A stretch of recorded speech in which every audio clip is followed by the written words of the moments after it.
Okay, we are live.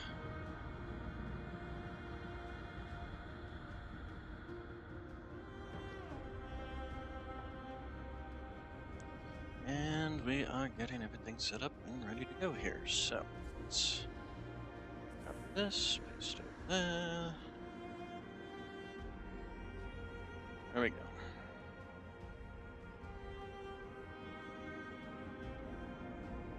Okay, so today we are playing some Remnant 2. It's been a while since I played the game, and I never got through the DLC.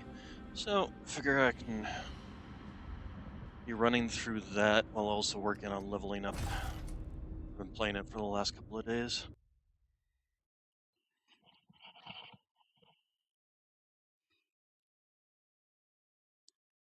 So let's also adjust this.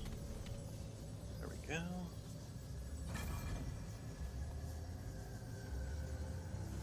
Also, I need to readjust where I am on the screen so I'm not blocking skills. Nope, wrong thing. There we go. Alright, so I'll just pop myself down right there. Okay. So, last I was playing, I was just going through the campaign again. But I think we're gonna go back and just do adventure mode because that's the only way to do the DLCs. So let's go ahead and return to Ward 13.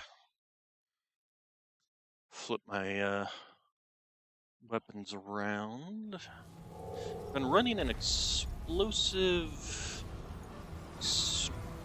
I guess you call it explosive elemental status effect build. So let's go to Thorn. Basically every 5 needles, it's kind of like the Needler in Halo. Every time 5 needles strike an enemy, it causes an explosion. And when that triggers, the amulet I'm wearing causes the explosions to 25% more damage. And then it also applies a burning effect to the enemy. And then the burning effect is doubled by the red ring of death here, which also which does reduce the amount of status effect damage by 10%, but it doubles the amount of statuses you apply.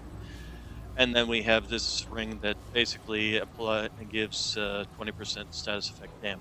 So, and the other weapon I'm using for this is the Star Shot, which its basic attack is an explosion. Actually, you know, I can also run the Corrupted Meridian, which is a rocket launcher.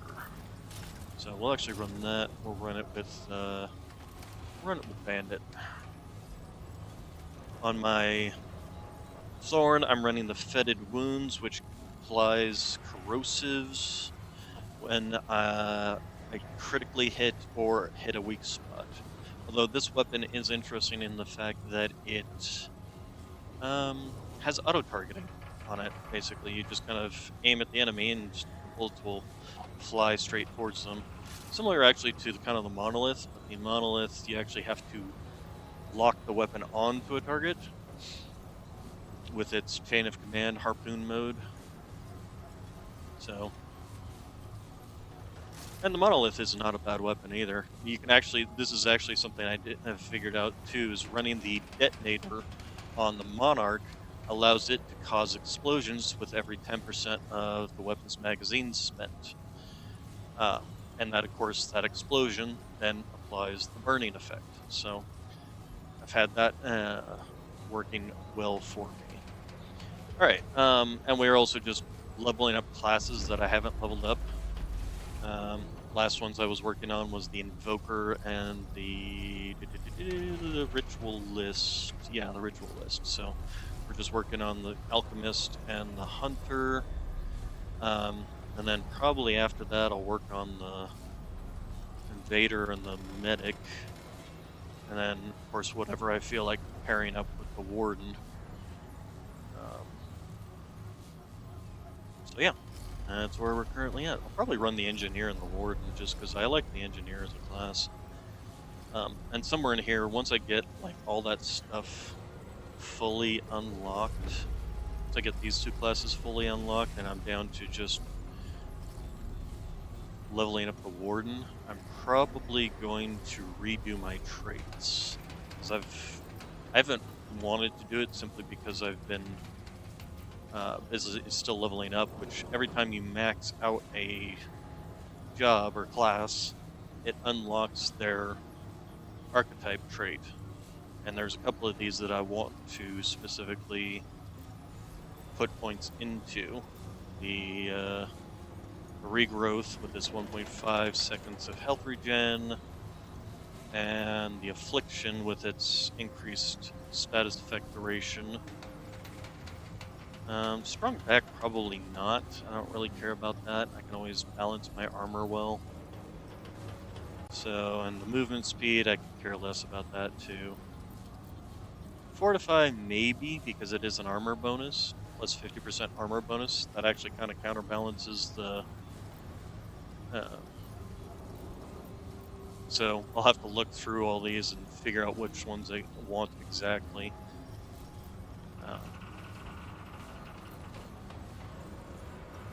Things like life steal are useful. The damage reduction obviously is useful. I could probably do without the stamina regen or do without the stamina boost. Probably could do without this one. Probably do without the health too, to be honest. Because it's only an extra 27 health. We'll have to see. Once I actually get around to that. So, let's go ahead and... Which one do I want to do?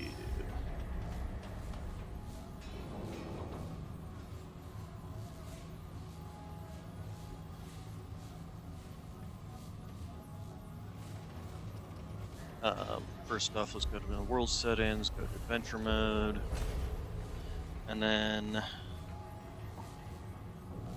I was holding on to this for a friend that they could join me, but I can always rerun it. In fact, I think what we'll do is we'll go run that because it's the Forgotten Fields. Was it? I think I did that wrong. Pretty sure I've already done this one. Yeah, I have.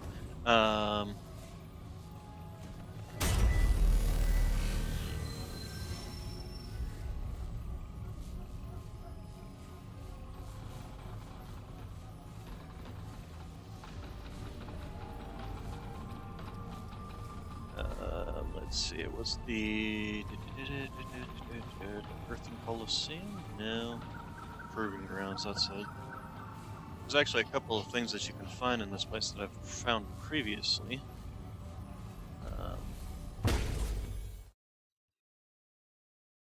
The boss fight is basically a series of trap rooms that are insta-kill. So, doing them can be kind of annoying.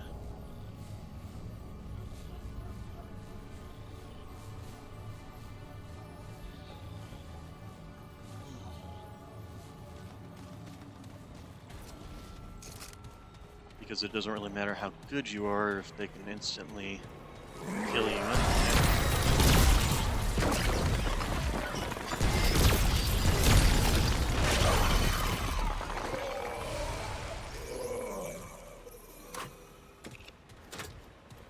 And the interesting thing about this gun is you can actually charge the shots up. I didn't really see a reason to do that, versus just kind of...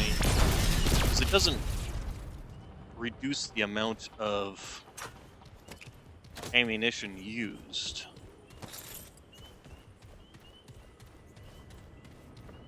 So I don't see a particular reason necessary to charge the shots. I mean, sure, you can one-shot something like that, but that's kind of the whole point of using the burn dots. I already did this way, so I'll go this way.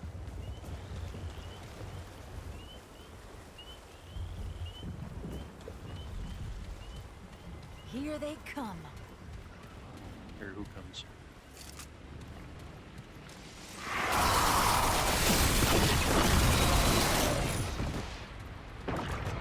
That's the nice thing I like about the dots in this game.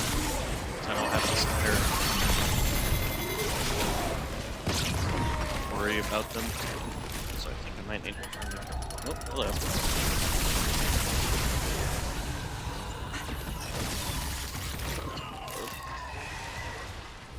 Now, if you guys will hold on a second. That is the one problem about this game. I do wish that it would, let's keep it at 40. But let's turn down the sound effects, maybe. So, there we go. Might be a bit better that way.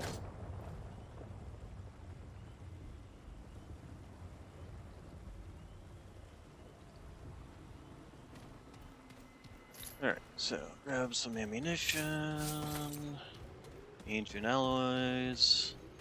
I have found a spark from the Dark Horizon DLC and got her unlocked. Get some.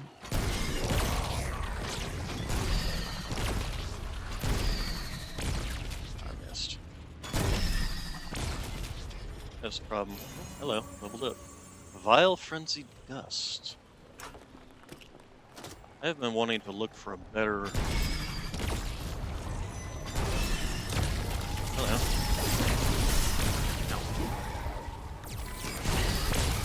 Dang it, stop that.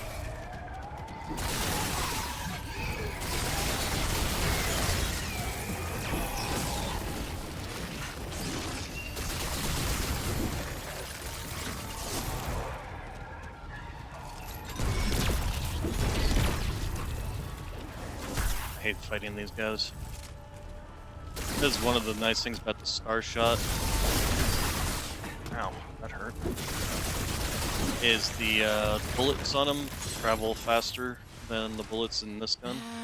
This gun hits harder though. So, but I might go back to it because really, as long as I can get the dot off, it one-shots the enemies. So, let's go ahead and do that. Switch over to Bandit. There we go.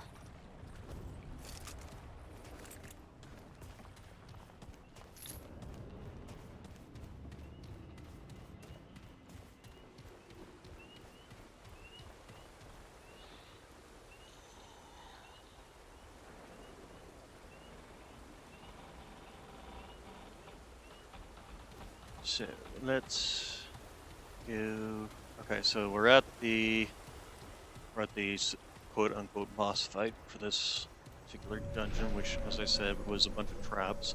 And there's a bunch of hidden like gems and things, or not gems, but rings and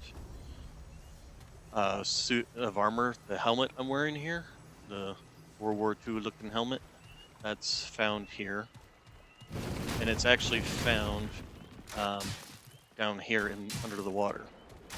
So one of the first things I found is if you just walk along the edge of this place, those bolts won't hit you. You can do the same thing here, but you can't jump to here. If you try to jump to here, you'll just fall straight down. You have to jump here, which means you have to time it to avoid the triggers. So we'll. Yeah. But once you're up here, you can just stand off to the side. So it's better to stand to this side because you need this amount of length to make the jump all the way across.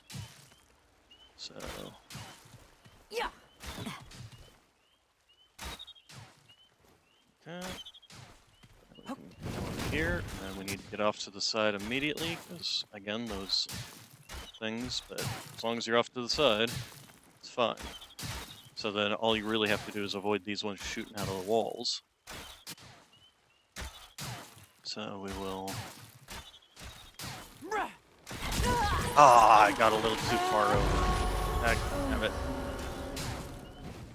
And this is the problem with this thing, is one tiny little miss.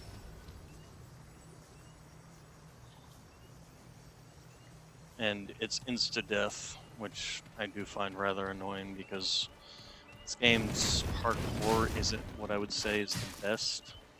Yeah.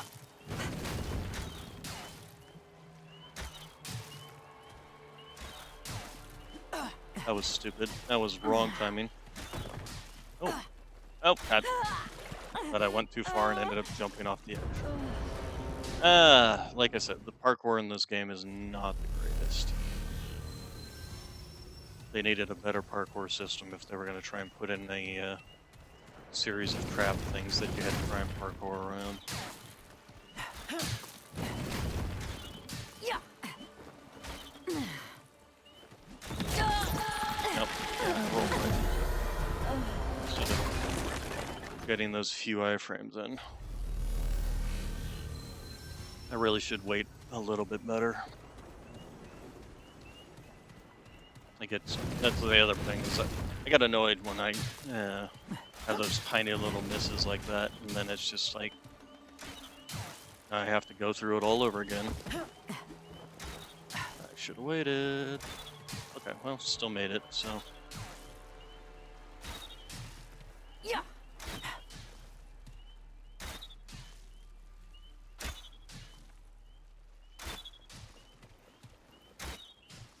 Get out of my way. Yeah.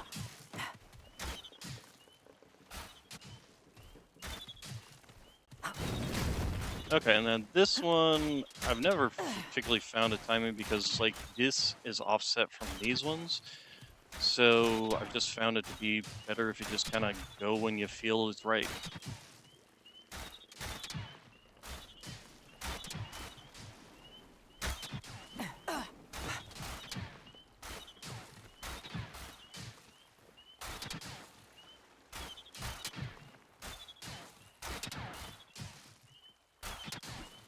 Nope, I'd go backwards. Shoot, okay. They do line up occasionally. You just have to wait for them. Rah.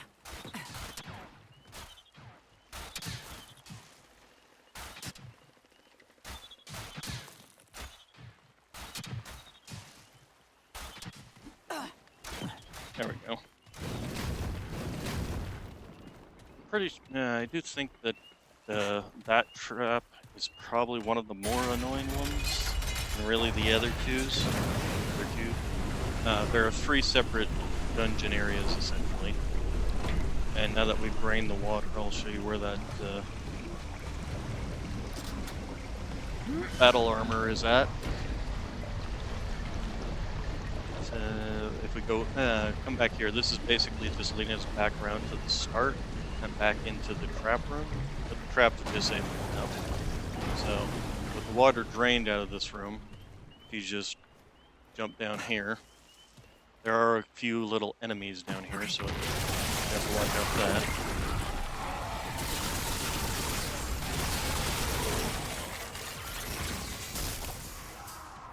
But once you got those guys taken out, or just got it.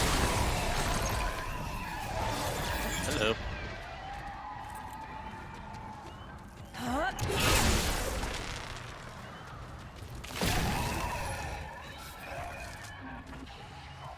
There you go. You can see on the map the little purple dot, which is this guy right here. And you just come up and take it, and I already have the armor, so obviously I just got scrap for it. And then you can just come back here, and this leads you out here. I'm pretty sure there's nothing else here.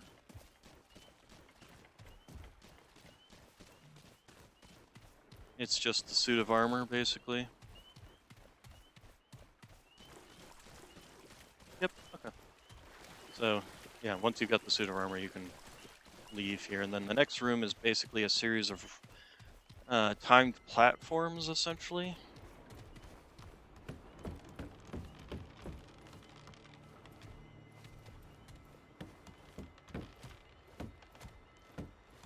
And booby traps on the ground. And it's actually quite easier if you just avoid hitting the booby traps. So we'll go back.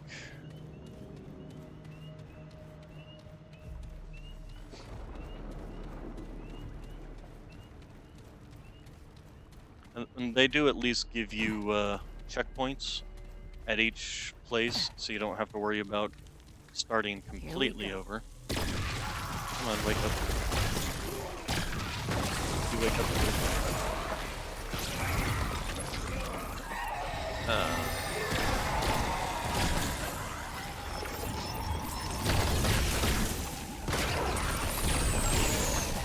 Oh, there's one up there too.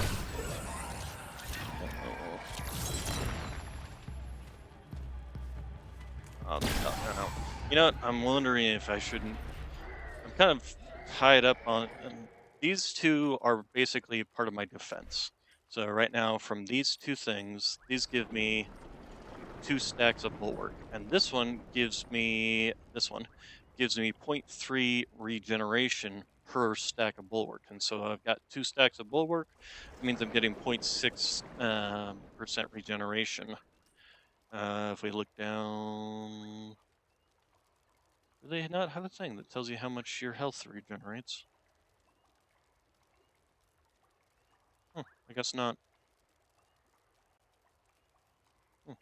Been nice. Anyway, I'm getting 0.6, so it's just a low levels health regeneration. That way I don't have to use um, my heart, my void heart, nearly as much. There are times when I can just wait for my health to regenerate, and of course this does give me. Oh, we also do have this. This is my third one. I'm actually running with health regeneration that also gives me another 0.2. So I'm actually at 0.8, and I think once this thing's maxed out, it's like 0.5 or something. Because it maxes out at 10. It might be 0.6, in which case I'll be at 1.2 health regenerated per second. And I'm also running explosive damage, ranged critical chance, and status effect damage. So that's actually really good for my current build. I did actually, my very first time I ran this thing, I was all over the place with it and kind of screwed it up, to be honest. Um, so, and then this one I was building for more of a, um, oh, and I also am running this health regeneration, which is another 0.4. So currently I'm actually at 1.0 health per second. But anyway, this one I was building for use with bows essentially. So, but we're running this one rich now, which is designed for run with an explosive build essentially, explosive status effect build. Oh right, you know what? I also totally forgot I was gonna. So what do you do? So creates a mysterious vapor cloud which lasts 10 seconds, applies frenzy. Frenzied increases rate of fire, reload speed, and melee speed by 20%, and movement speed by 15%, lasts 15 seconds. Okay, run that instead of this one. Although this one isn't terrible either. Stone skin reduces incoming damage by 25%. So that does increase my my health, or my total damage reduction essentially. Currently I'm running at 50% basically. 34 from the armor and 23%. Reason I'm running the armor I'm running is because it does put me at 49.8, which if you go over 50, you're then slow rolling, and I much prefer having the medium roll.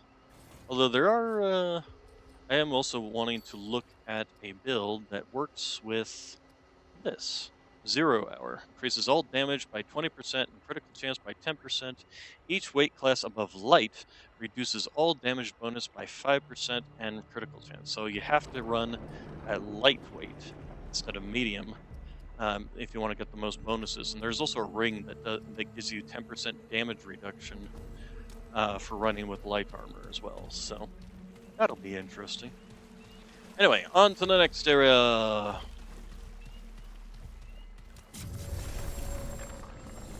Let's go ahead and rest at the checkpoint so I don't have to start all the way back at the top.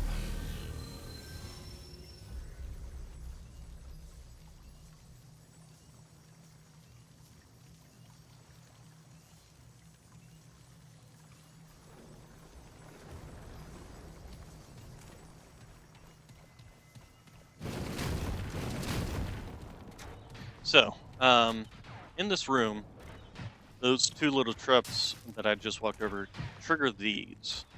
And there are several other in the room, but if you avoid them, you can avoid turning this entire lower floor into a death trap. Um, But first things first, we have enemies to deal with. Also, the other thing I was talking about I needed to do was I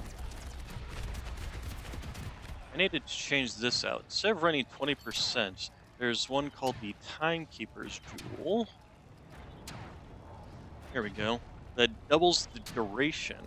And you can see here, it's 590 burning over 5 seconds. Doubling the duration would double it to 10 seconds. It also doubles the amount of damage that is done, ultimately. So if we go to put on the Timekeepers and then look at it again, now it does 995 damage over 10 seconds. So it's not quite double, if I was to be honest here, if we go back and...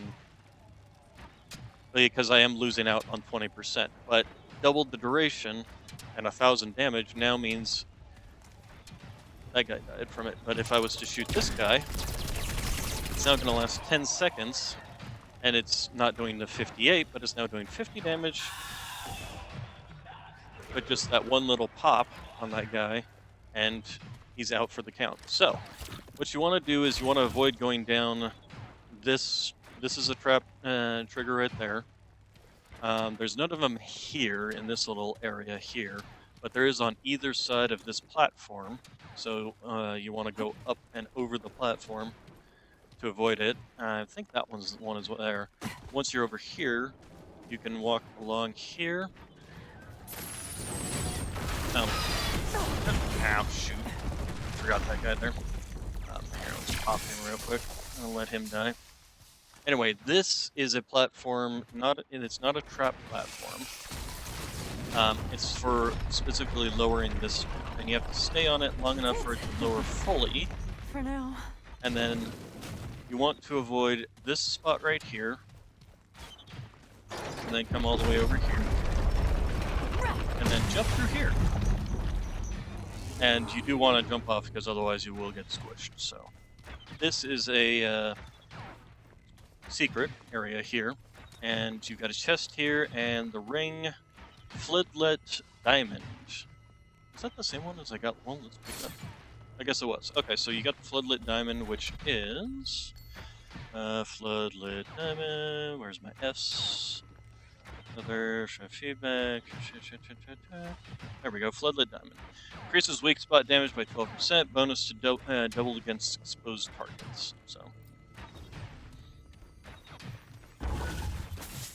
you got a little trap here, and then this will take you back, I believe, or does it take you back, or does it pretty much dump you right at the exit? It does dump you right at the exit, so you pretty much can kind of avoid having to do any of the others, but I will take you through them.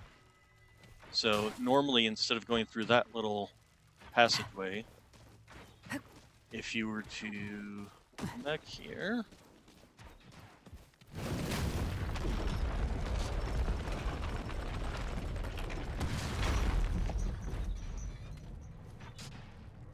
Okay, and then we can, avoiding the trap plates again, and then come up here, and then just jump down here, and cross here. This is another thing to bring down the next one. And again, you want to avoid this little spot here, because otherwise that will trigger more traps down in the lower sector.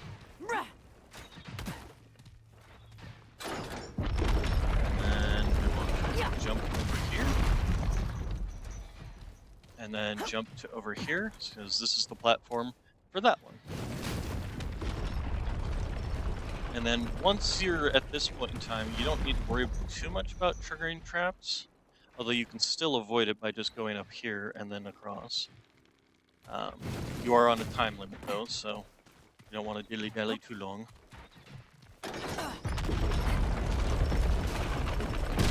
This one you don't need to worry about being crushed on. So that also gets you to the exit as well.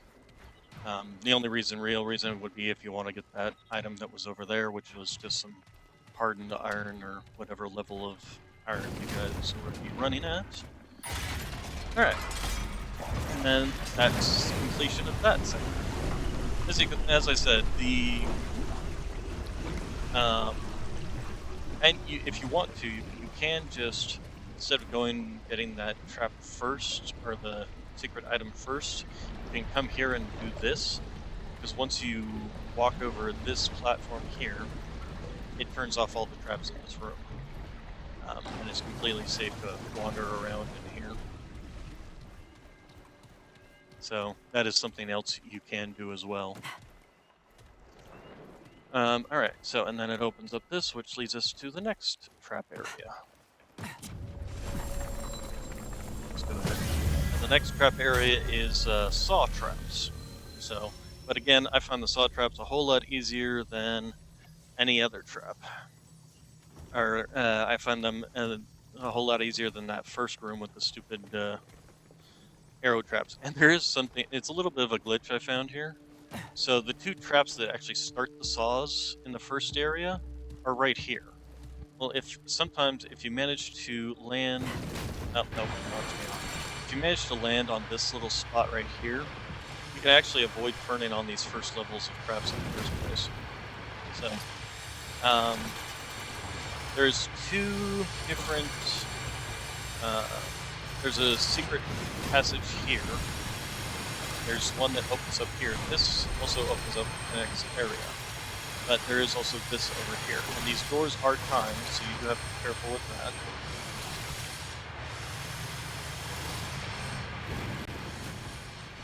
And in this area here is a mini-boss. He spawns over from this little area, so first thing we're going to do is trip that. And unfortunately, he's in water, so fortunately for me,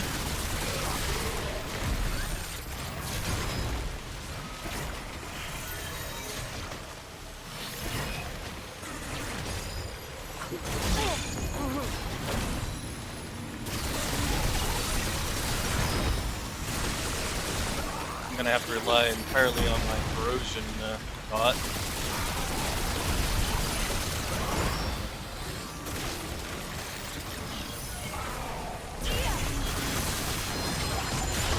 Ow, that hurt. Ow. Damn. Jeez. Ow, God.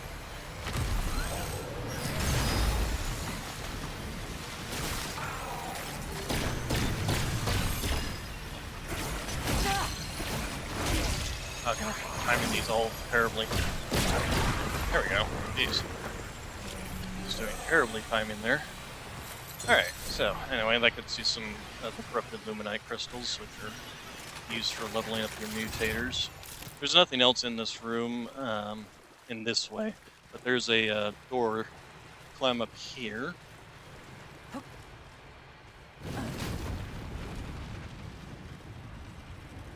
It opens that up, and you have to make sure to stay on it until it's fully opened. And then get through as quickly as possible because it is timed. Yep, there it goes. And then this leads you to the next section of traps. More blade traps. And these ones you can't avoid triggering them. You're pretty much kind of stuck on that in that regards. So this one you want to essentially climb up here, avoid these, and the door's right there. If you don't, you have to go around through this little passage there. So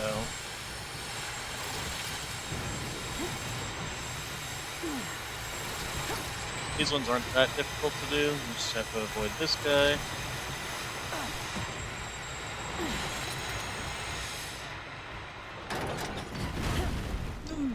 Almost didn't make that. Alright, and then the oh, hey, let's go ahead and use this.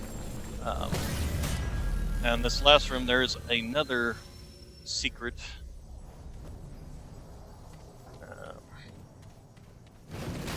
So I will lead you through into that. So it's another one of these, and there is a door there, and there is a door off to the side that leads back here, but there's actually a secret door in that hallway up there that got opened when I sat on this thing, and it's timed just the same as the other one. So, so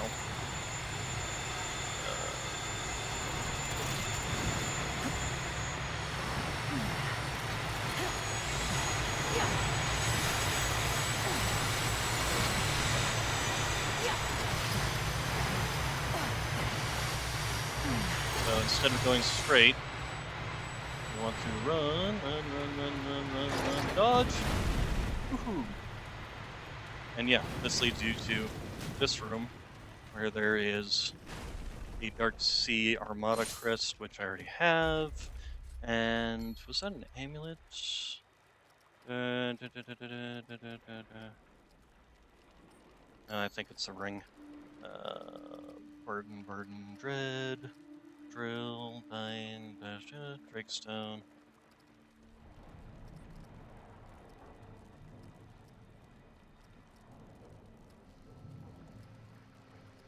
Maybe it was an amulet. Did I just miss it?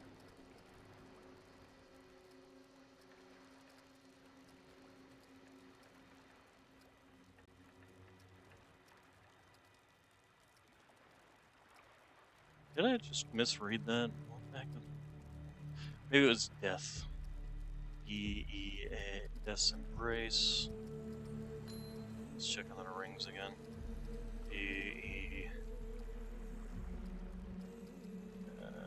Dran, Drake, E, Dense, detonating cord, D.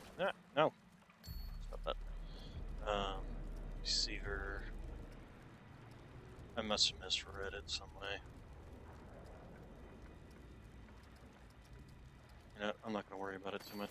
Anyway, here, no, you know what? I gotta look. Proving grounds. Remnant 2, proving grounds. What the heck is the name of the rings that you can get from this place? Dark Sea. That was it. Dark Sea. D. And it is a ring. D. Dark. This is one I was using before too to increase my explosive damage, but I found that using the explosions to make burning dot was just more effective. There we go. Dark Sea Armada. Okay, on relic use increases all elemental damage. I'm not particularly fond of relic use stuff.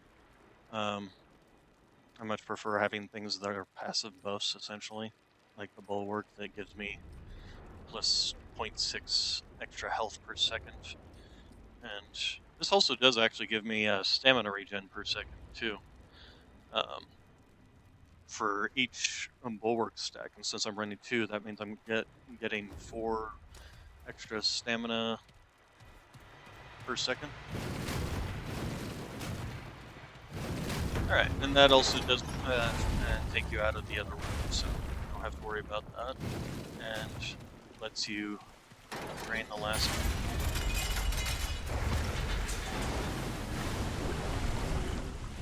So we can open this door,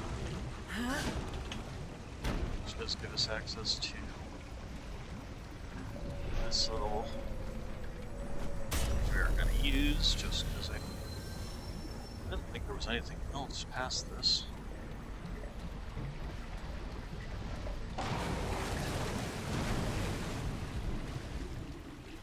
Yeah, it just gives you access to the final item, essentially. So you just jump down here, jump down there.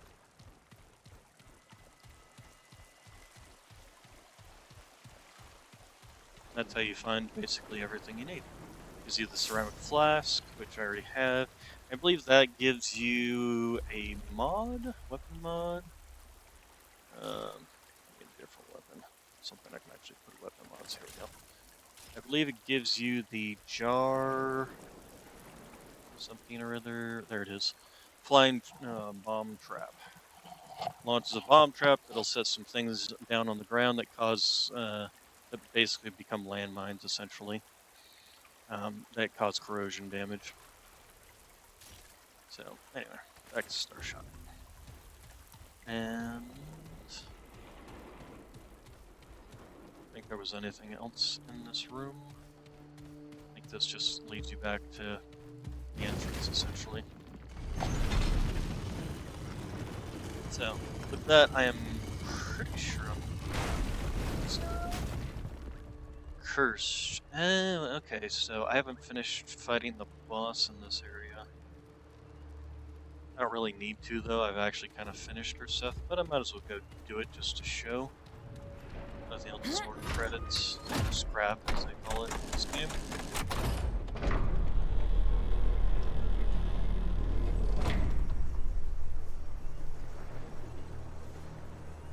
So let's go ahead and use this to leave the dungeon.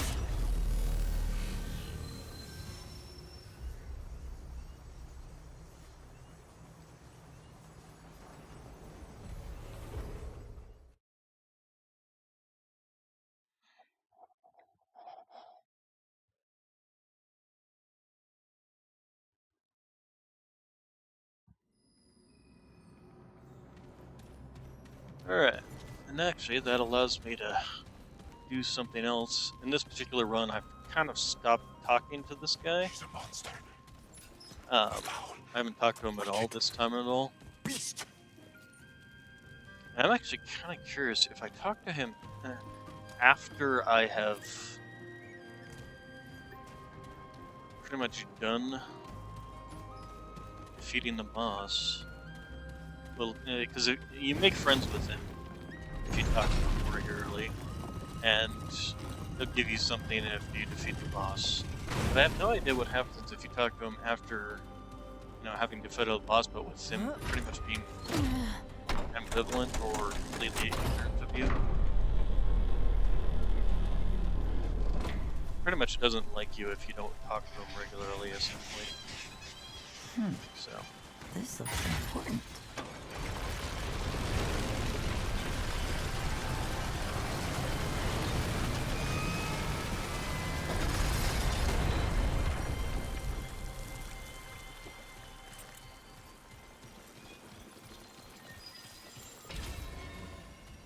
Okay, that's the thing for the boss. The other thing I should probably do is start looking for the pieces of things I need for Spark. Remnant to Spark. So let's bring that over here. So the things I need: Ornate Lockbox, Clockwork Pinion, Nightweaver's Stone Doll, which I already actually did this Nightweaver's Stone Doll. That's the first one I've actually done.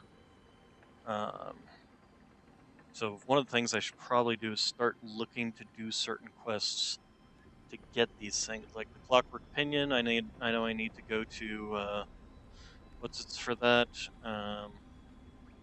Awesome. So yeah. Anyway, let's go fight the boss here.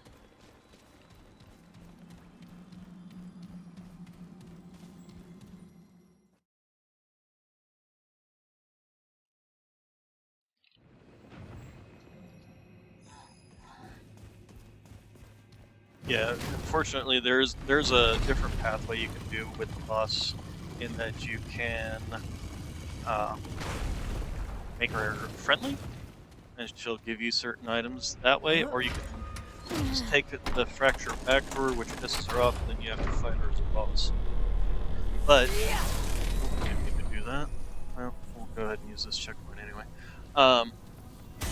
But to make her happy, you have to have a certain dungeon spawn called the Goddess Rest, and obviously in this particular role I did not get that spawn, so yeah, that kind of means I'm stuck fighting her if I want to continue this particular fight, or continue this particular That beast. role. Lydusa's precious thing. Give it to me.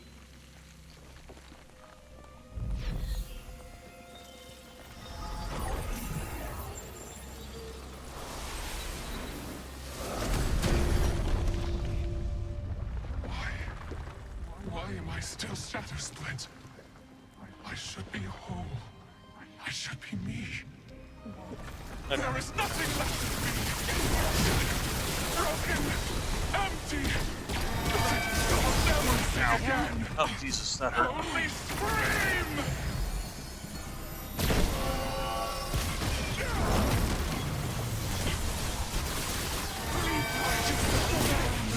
Jesus. Oh, God. I'm really not doing well right now.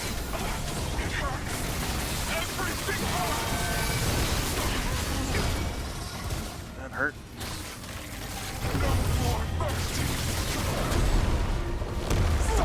Okay, I need to... Oh, I got timed it too early. How's that?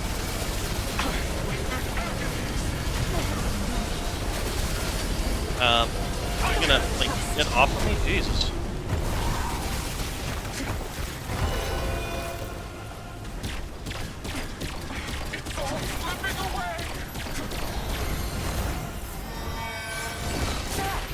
Ow.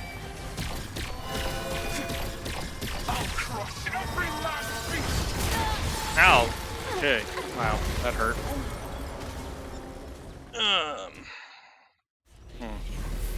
So what I might want to do is, instead of running this, we're going to switch over to the Sparkfire shotgun and over to, should we keep this one?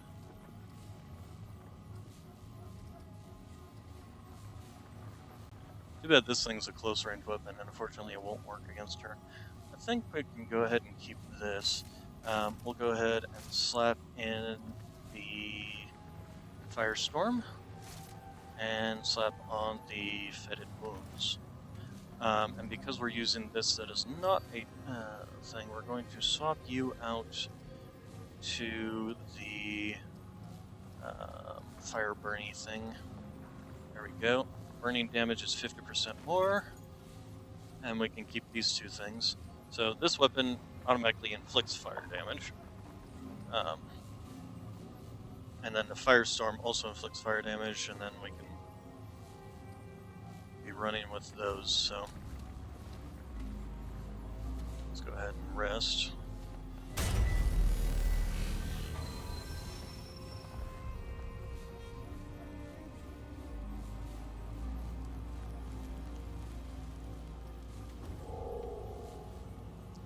So, close that.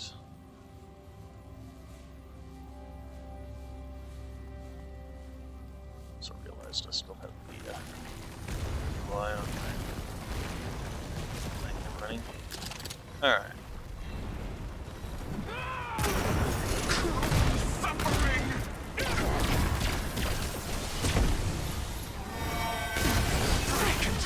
Ah, gosh. It's such a fast attack, hard to dodge. Just like every other beast. This anguish, it screams. Come on. No. Beast. I can't let you hurt my Musa. Ah, I missed. Oh no, it is following her. Okay. Ow. How did that hit me? Ow. There is no forgiveness left.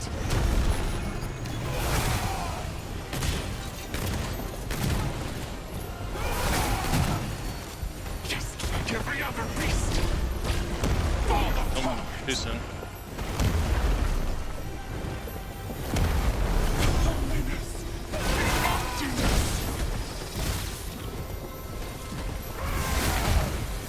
Find yourself Need to heal.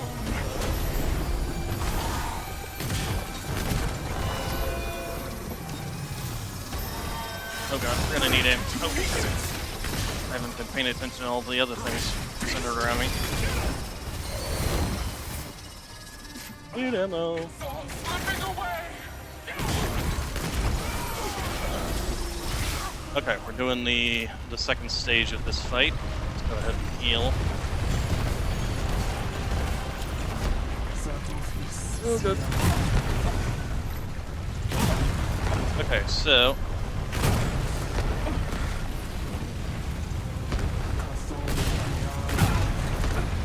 I'll reload. Ooh, that was close.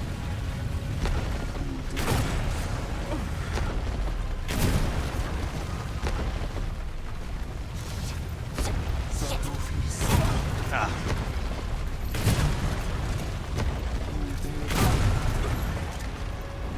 Okay, and then with the final thing here, you have to kill her before the walls close in on you.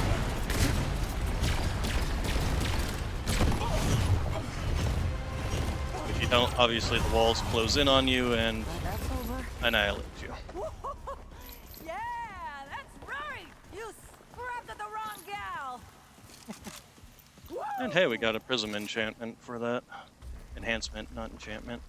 So we'll go ahead and use that.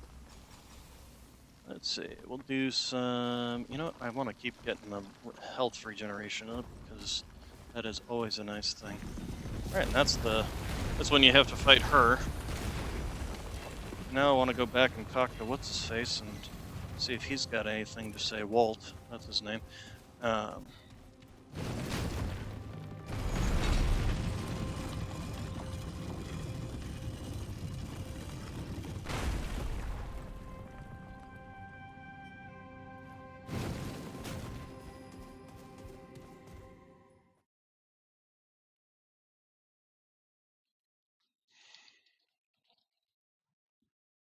So we will. I am playing this game on a veteran. I'm not particularly fond of super hard modes in game. Let's finish getting. Let's go ahead and swap back to you. Put fetid wounds back on you, and then we can go back to the detonation. Detonation.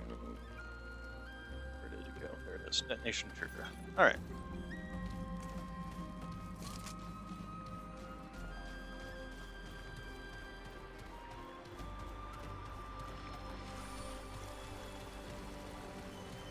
But yeah, thanks to detonation trigger and the detonator. You know, technically, I could do that with you if I was to run. Say I wanted to run the Sparkfire shotgun and run with the detonation trigger. I can do this, and then I can run with the detonator mutator, which would provide me with. But in doing so, I would lose out on having something that can cause corrosion on enemies. So that's something to take into consideration. But that is something that is possible because 10% of the weapon's magazine spent causes an explosion. Well, 10% of 7 is less than 1. So it would basically every shot would be triggering the detonator. We can even test that if we want to. There's some enemies. You. So if we were to, of course, the problem is I can't tell whether I'm triggering the. I think I'm triggering it because it does seem like there's another damage jump in there. It's kind of hard to tell though. I'll have to go test this out on the gun range to see if it works. But yeah, anything less than 10 shots is gonna trigger the detonator. So let's go talk to Walt over here and see if he's got anything particularly to say. If he doesn't, we can always. You'll pay, I swear. Well, she paid, so. Ah, hello, Baxeltech. Nothing that concerns my hornless acquaintance. No need for concern. We are all crushed beneath. Anyway. Okay, so no, it doesn't look like, unless you talk with him, doesn't look like he gives you anything particularly. That was a concoction. I haven't seen that. I'll buy that from him. Interesting. Go away. Yeah, he's just kind of cranky with me because I didn't talk with him on a regular basis. All right, so let's get out of here. Go back to Ward 13. I'll test out this weapon to see if it's triggering the detonator like it should.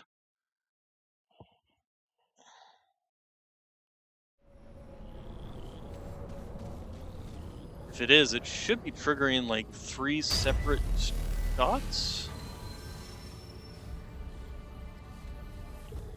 And we can also re-roll this zone. Although I'll probably start with the Lawson one because I want to try start getting working on the clockwork pinion. Let's go over here. So, yep, definitely 3 separate dots there. Okay. Because 2 points of 16 and actually there should be 4 if I fire it twice. I do wish it would show you the amount of dots or whatever that's on the target, so that I could actually see. But yes, it is triggering detonator either way because the 50 damage is the burn is the dot from that, and then the 16 damage is the dot from the Sparkfire shotgun itself. So that is a possibility to use that as a weapon.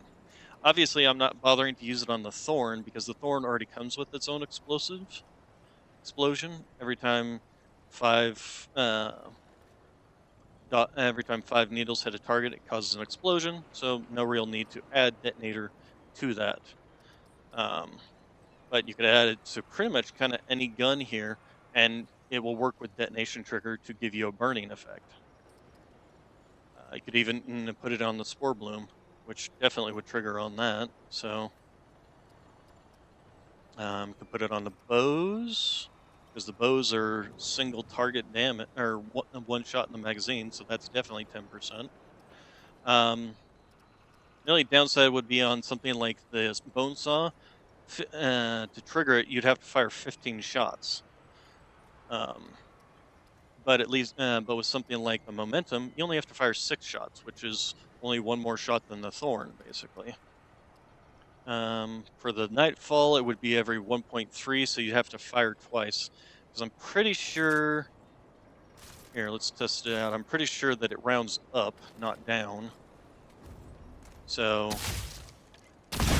yeah. So every 2 shots.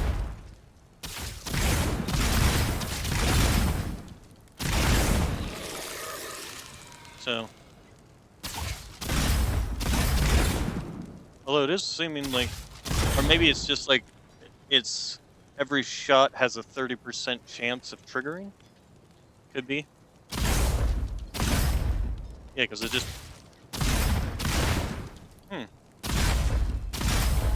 Well, there it just triggered 4 times, so interesting, fascinating.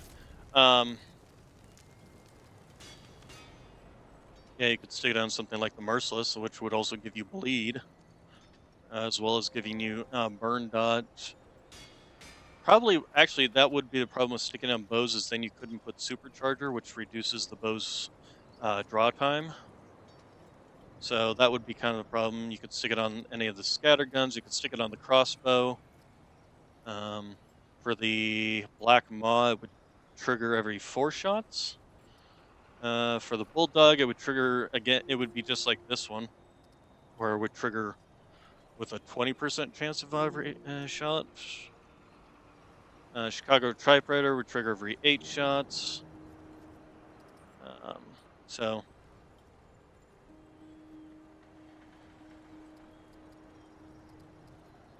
for this, it would trigger every 10 shots, but considering how fast the rate of fire on this thing is, 10 shots is nothing. Actually, let's give that a try, see what it does.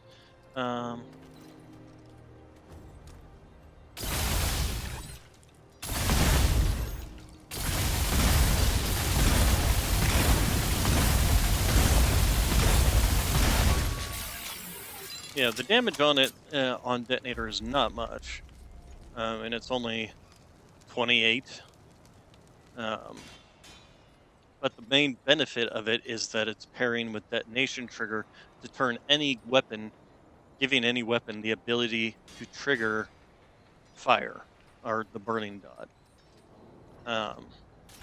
Unfortunately, and you can use it with any pistol too, but you can't use it obviously with both. Um, but both the Corrupted Meridian and the Starshot have explosion damage inherent in their capabilities.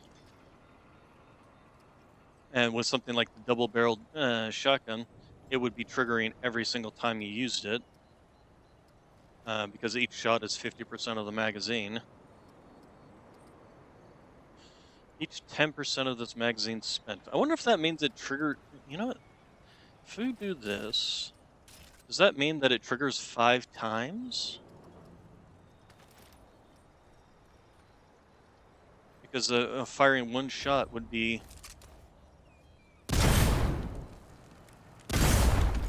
Well, there's 230 damage there and 394. So does that mean? Let's see. Here, let's take it off and see what we get. Just put the bandit on there. That's fine. So the 280 damage that was popping up was definitely from the from that triggering. So I guess it does trigger every 10%. It does trigger. Okay.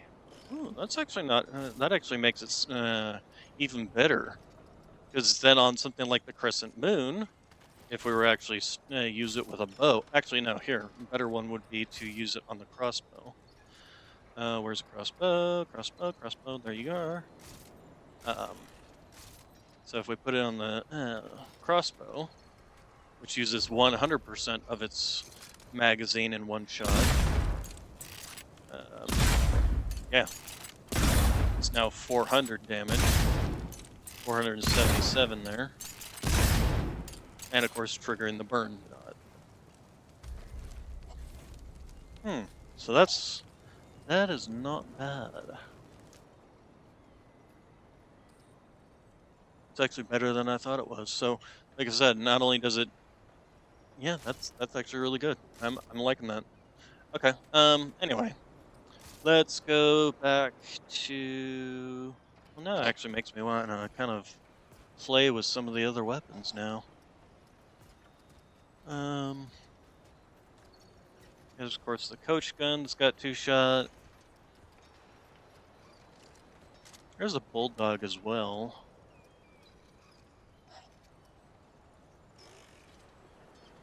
Hmm.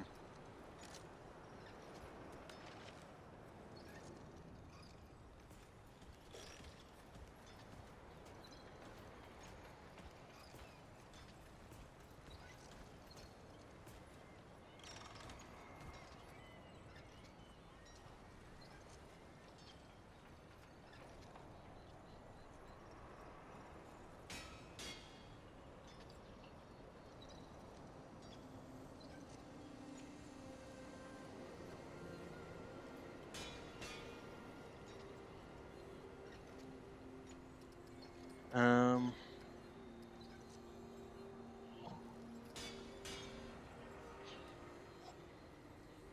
Let's see, something like the Wrangler with its 10 shots would just be an explosion every shot, which would be at its whatever the base damage is, which is the 21.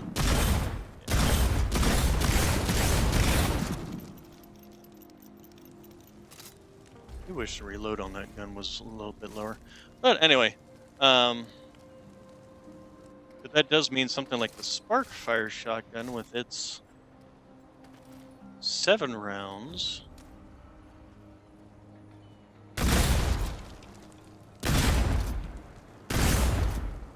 You can't see it amongst all the other 48, 95, 48, 95. So yeah, it seems like every other shot is basically triggering 2 explosions. Interesting. All right. Anyway, let's. You know, that's actually an interesting question, because this fires 3 shots per turn. Or per shot. It's a burst fire weapon. Say so. 24 divided by 3 is how many? 24 divided by 3 is 8. So, triggered 2 explosions there. So pretty much the first shot's never going to trigger the explosion, and every subsequent shot is always going to have at least 1 explosion.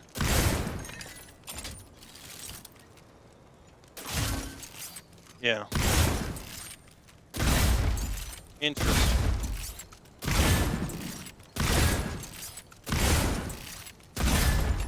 Okay.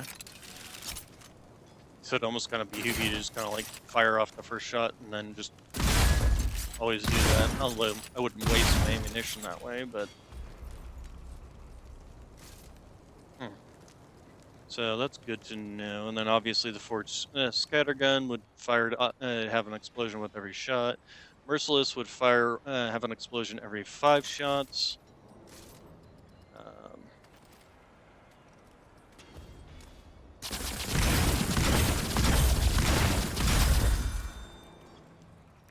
and then of course it also has blind bleed. So in terms of it basically gives every weapon similar skills to the Thors. The only ones that end up with needing more than 5 shots to cause an explosion are ones that have more than 50 ammunition in them. Like this one, if we were to use it here, require 15 shots before we get an explosion, which is quite a long time. And quite a lot of ammo. There's a good chance you'll have killed the enemy before.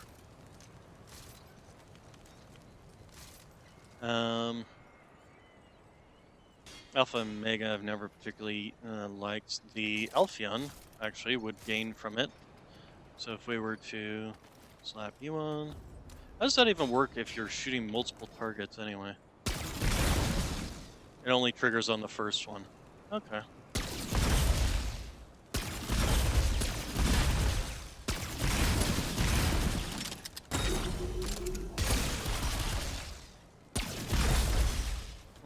Okay.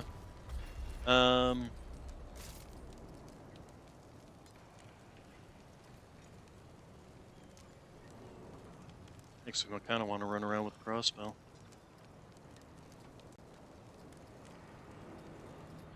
Wonder how that works on something that's got... Because this weapon...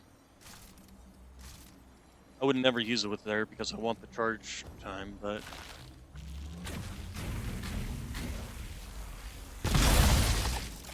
It only triggered on the first one. Okay.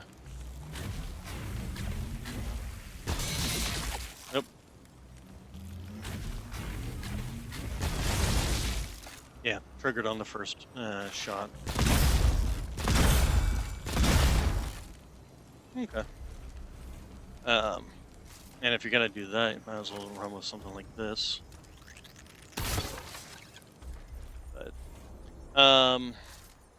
But it basically it does allow you to give any weapon the ability to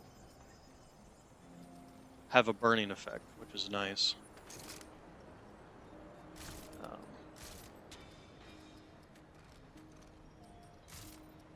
And if I was gonna run a single shot weapon without having things that buff my reload speed, I would run crossbow because its reload speed is much nicer.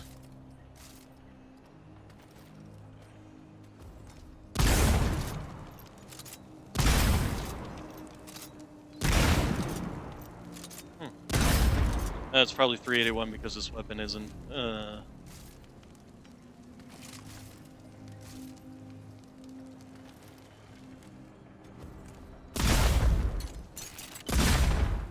Yeah, the reload on this is much faster. All right. So what do I want to run? I can do that. I don't necessarily need to run this. That is the only downside, is the fact that I can't run Fetid Wounds and the Explosion with any other weapon except for the Thorn. Because I don't have multi... I mean, I can run something... If something's got like a mod, I can run something like the Hot Shot, the Overflow, the Corrosive Rounds, etc. And then also run the Detonator.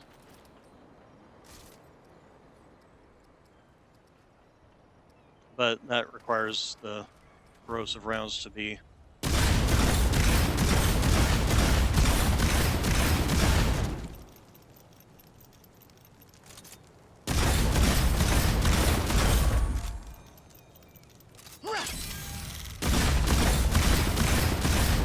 That allows me to put a dot on the target. But, I mean, if I'm going to be running something like this, I'm probably going to be wanting to run... personally, I prefer the... Where is it? It's the Fire Tornado. There we go, Firestorm. This I really like as a weapon to use against bosses, because it follows them around. Mini bosses or big bosses. It follows the target around, just continuously dealing fire damage for 15 seconds, and it applies burning to them.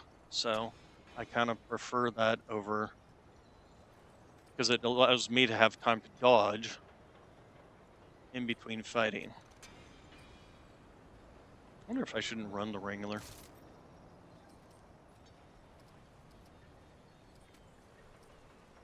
Let's go ahead and go back to Star Shot, wherever you went.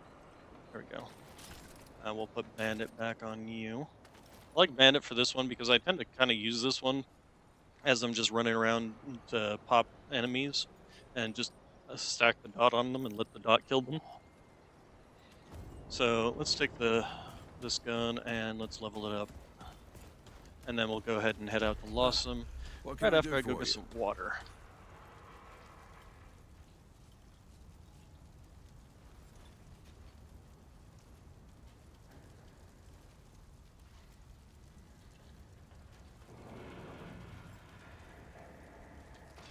This is assuming I have... Oh, not that. I have everything I need to...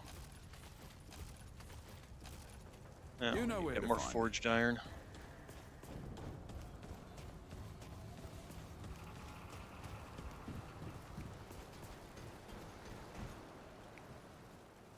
Hello! Oh, look at you. What do you have available? Where's your forged iron? There we go. We'll just buy it all. We got plenty of credits at this point. Still haven't gotten enough credits to get her Prism of Greed, but that's something You for know where later to on find down the me. road. Actually, running these weapons is pretty much run the exact same weapon, isn't it? Maybe I should run the Meridian then. The only problem with the Meridian is trying to hit fast-moving targets because the rockets move so slowly.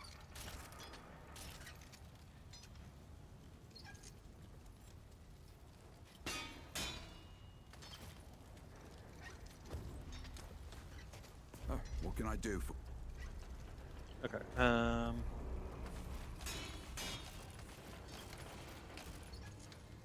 I need galvanized iron now.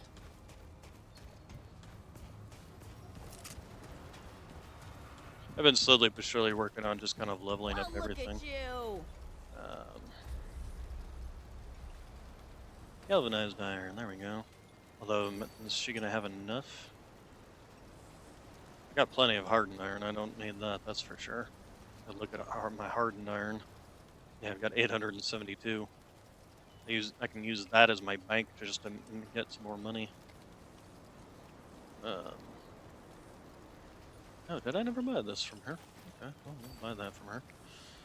Oh, I'll actually buy that from her too. Okay, anything else? Says this thing. Don't be a stranger, okay? And I saw that was Bulwark? On use, regenerates 20 health per second for 5 seconds, so that's 120 health. And grants 2 stacks of Bulwark while healing is active. that's 2 stacks of bulwark for only 5 seconds. It's kind of I mean, yeah, it does make me tankier, but I think the buff I would get from that total damage reduction would only be like, and this is 13. What am I getting that's giving me 10%? Oh, probably my trait, right? I forgot. I keep forgetting about that. The bark skin. Anyway, I've been using Void Hurt for the longest time. On the other hand, I mean, that would still give me that would bump me up to 1.2 health per second, as well as increasing my stamina regen per second for the duration. So yeah, let's go ahead and run that. What else do I even have here? So on use heals 35 of max health over 5 seconds. Oh wait, no, this is 20 health per 5 seconds. So this will heal me to full as long as I'm not getting hit at the same time. But if I am getting hit at the same time, it won't heal me for full, but it will give me 5 seconds of having double health from my bulwark, as well as having more. I think it's 22 or something on the reduced damage. So it'll buff me up to 60 something total damage reduction.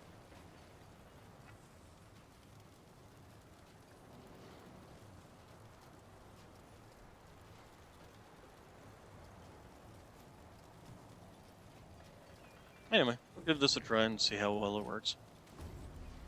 Let's go finish leveling this up if we can.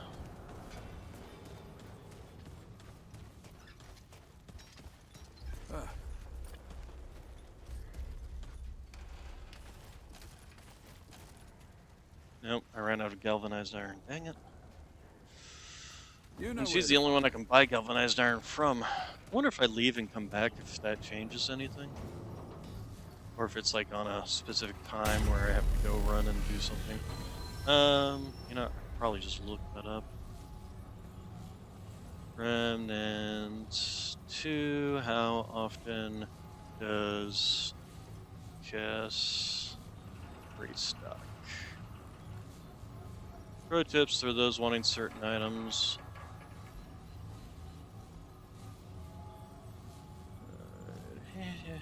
Sells different items from time to time. I've been updating her inventory on fixed.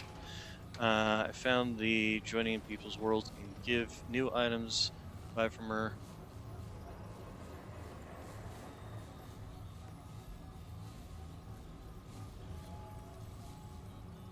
She still sells the same items, but when you join another person's world, she'll have new items. That doesn't tell me how. Okay, so cast shop restocks an inventory every 30 minutes. To manually trigger, you can leave Ward 13 and teleport back to it. Or for a faster method, you can turn off automatic timing setting and manually. Okay, well, I don't need to do that. So if we just leave the area and come back. All right. Well, we were gonna start a Lossum. Should we do just a basic Lossum or Awakened King? Yeah, let's do the Awakened King. Although I have no idea if that will spawn a clockwork or not. Um,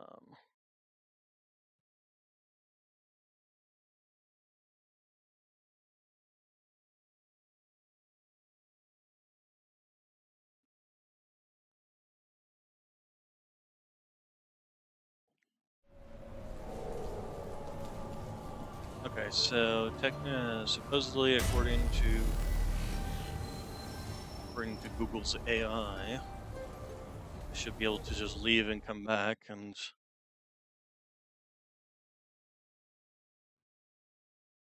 Well, and the AI is just literally reading off of somebody's post on Steam. So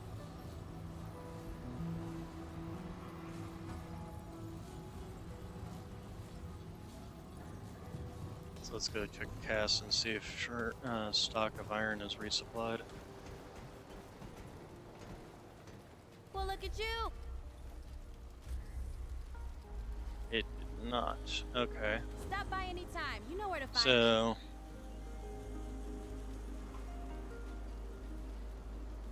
I literally have to come back 30 minutes later.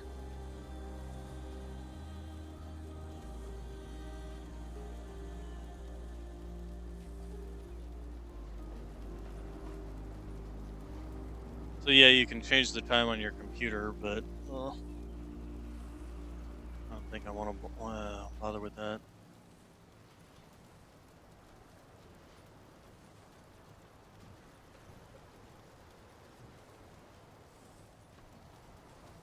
Hmm.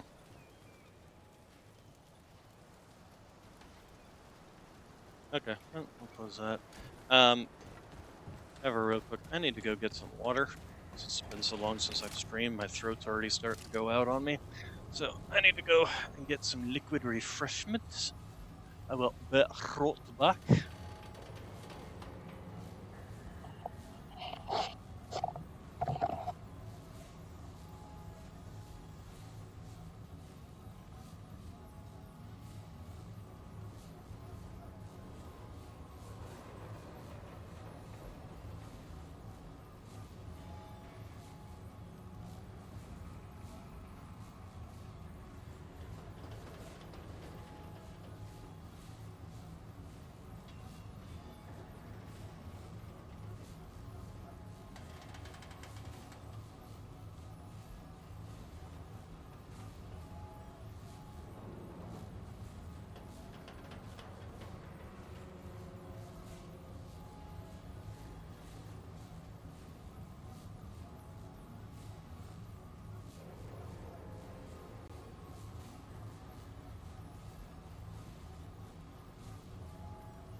I don't know about Cass is does she reset as a vendor specifically at the 30-minute mark, like right now, or does she? Is it like from a certain period of time?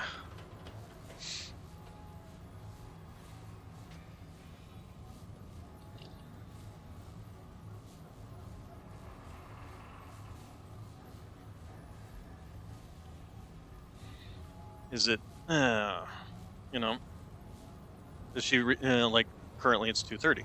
Does she reset now? If I leave and come back, will she be reset? Or is it like from the last time I bought something, 30 minutes from that?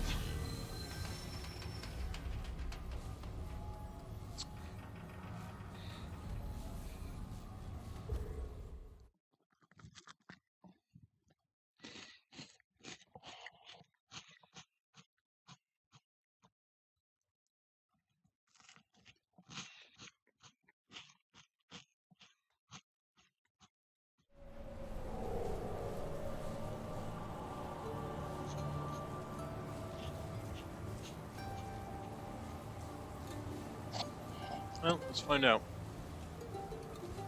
See if she's reset now.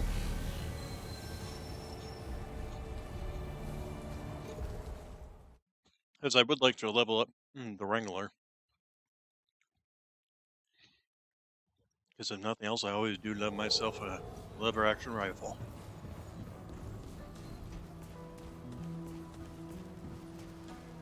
Well, look at you. Okay, yes. So it's on the hour, essentially. On the hour and a half hour, she resets.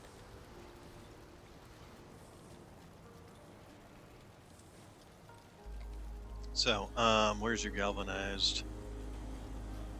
There we are. It's only selling 26 of it, though. Take care of yourself. Which You hear means me? I won't be able to...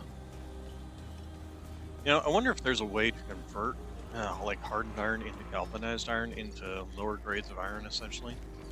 That would be How nice. goes it, friend? Because otherwise, you're pretty much kind of time blocked to her. Because once you reach a certain point, the game kind of stops giving you the lower ranking sets of armor. Unless I need to, like, go to normal difficulty or something. I wonder if that would do it.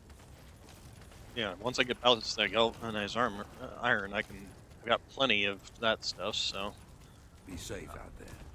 Alright, so now that we are maxed out, let's go ahead and head over to Lossum.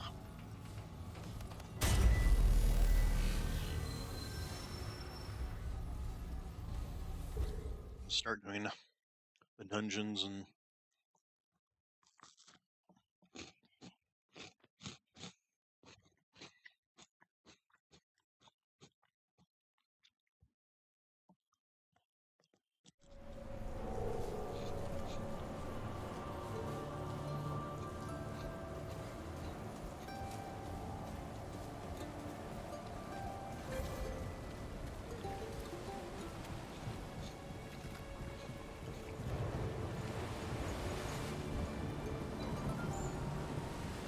Just past here, a real goddess. Oh, Shakura. mm-hmm.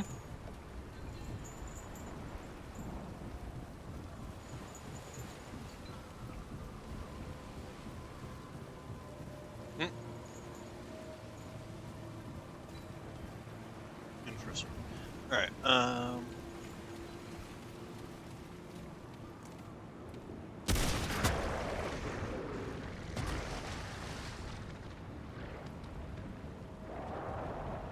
even on stronger guys like that. The only downside to the fire build is water. If they get in the water, or you're fighting them in the water, they can't, they won't burn. Really, that simple.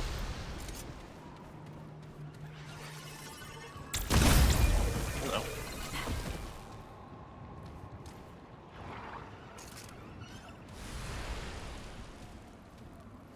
Oh, there's this guy.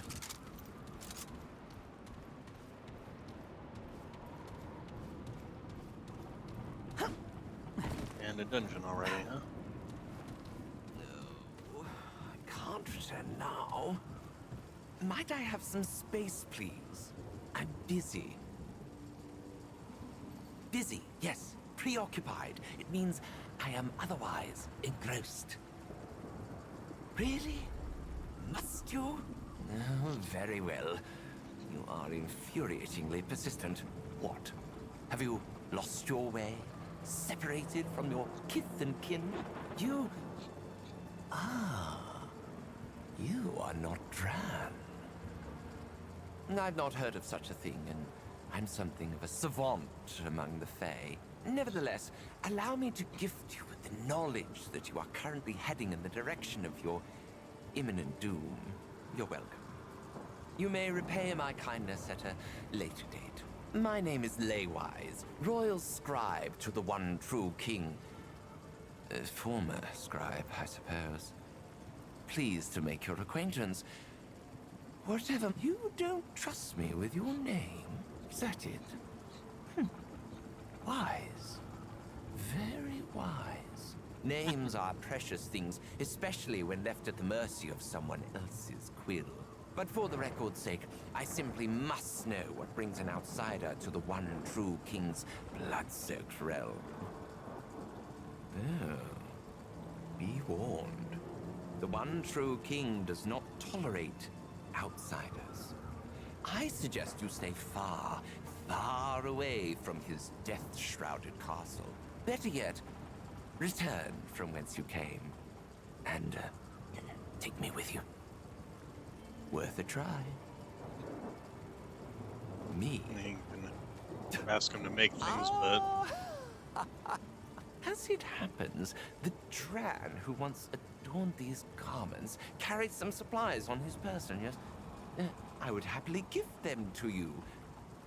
For a... You are paid? alright, and I don't think he particularly gives anything that I care for right now. So, yeah. I may not... Alright, so, let's go...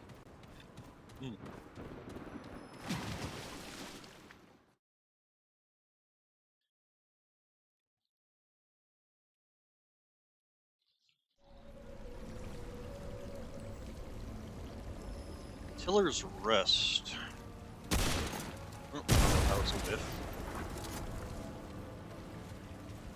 I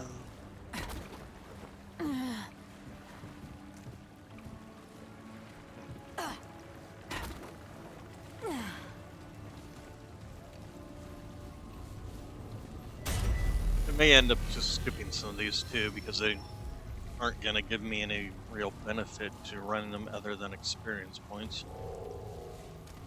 In fact, let me look up the Tiller's Rest and see if there's anything in particular. Because if I'm looking for specifically things for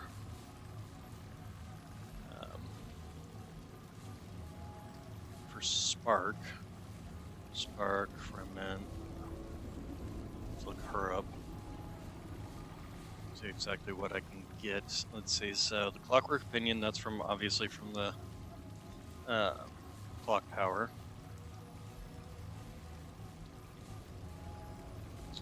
Spirit Wisp Amulet and the Outcast Ring. And I have both of those, I'm pretty sure. So, yeah. There's nothing here that would be of any use to me. Although, at least one ring or amulet from the random pool in this area. I wonder where it drops. I don't remember off the top of my head.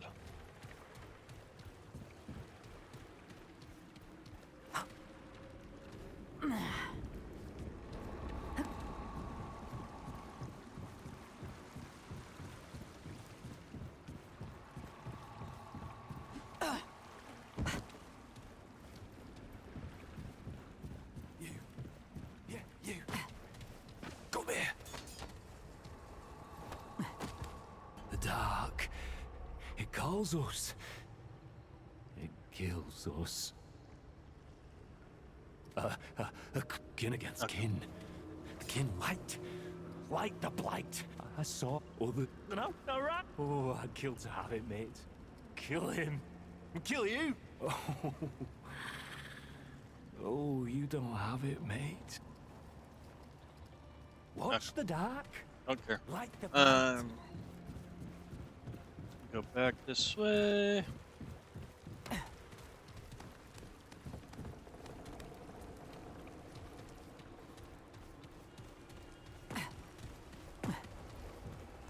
There it is.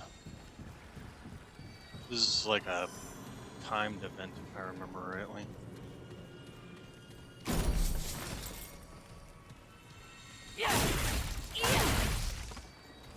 No? Okay.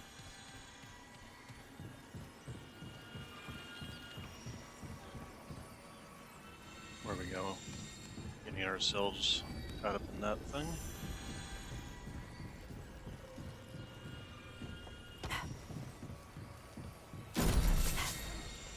Hardened iron.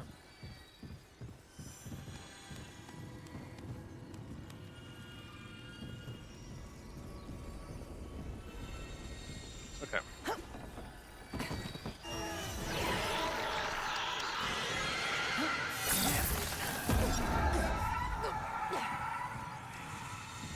Inventively.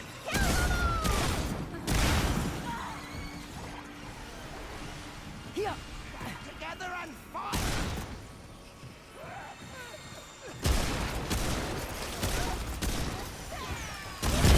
Ow. That hurt.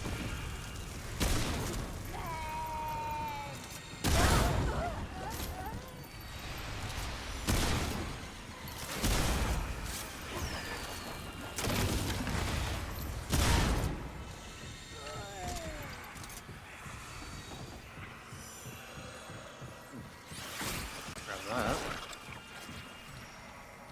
Alright, Stop the outsiders.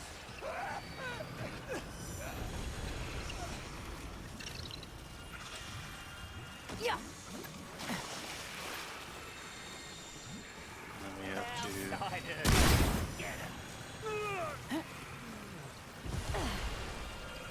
join this and protect it while it's, well, there's nothing really to protect, we just have to stand here and fight them off until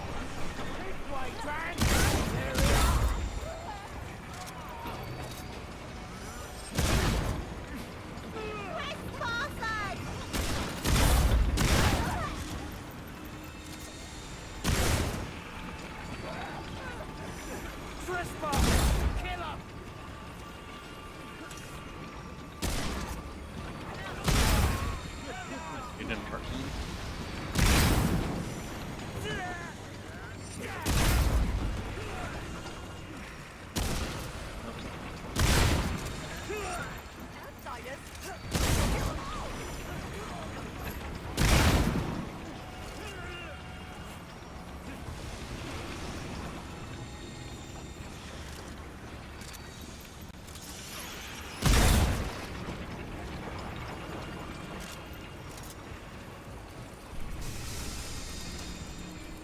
See any purple things around here?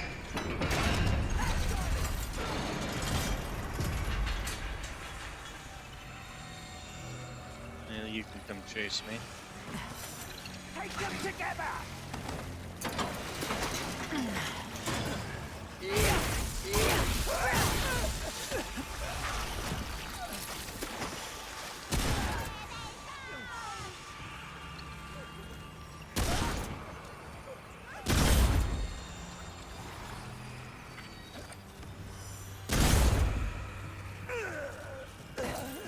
I'm hearing the voices. Well, at least that's over. Okay, I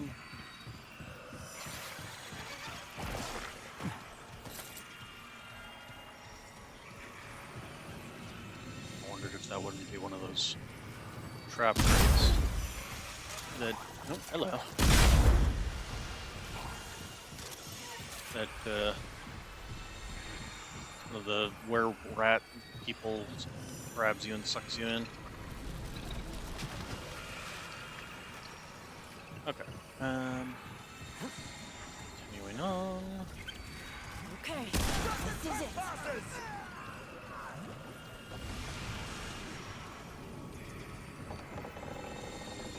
Ow!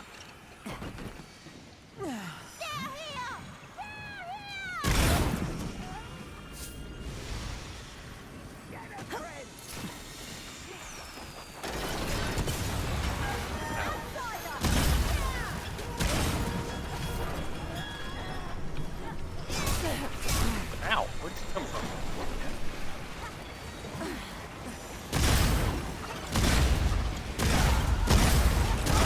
Don't let him get away!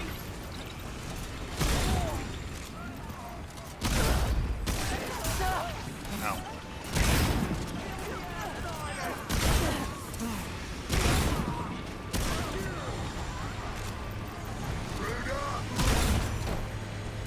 This is where we want this.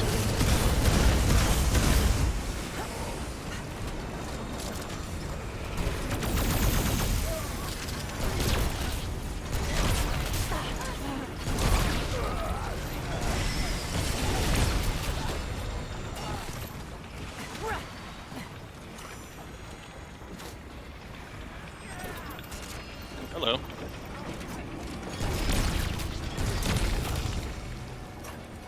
How did that not hit? Explosion radius on this meridian seems to be a little funky if you ask me. Ow.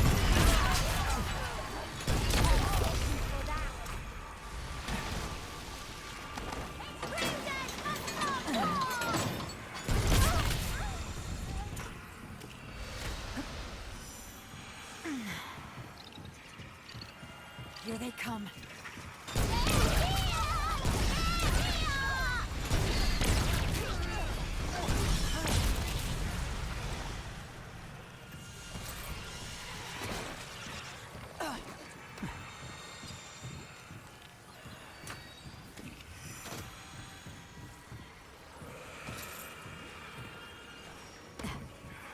Okay.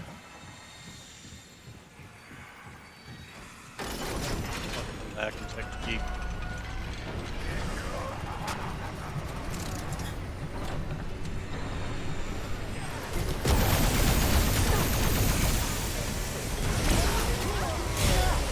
Ow.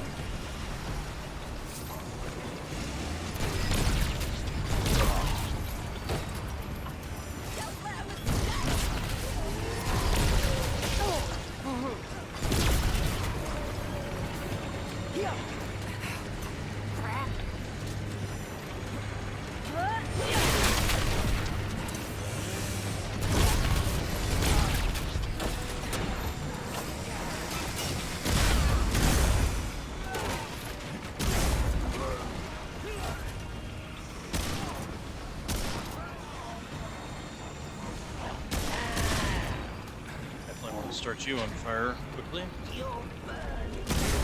Sadly, he's in the water now.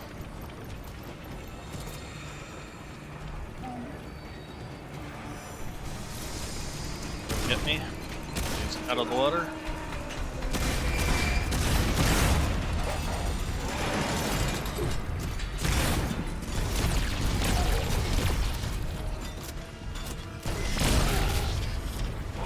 There we go.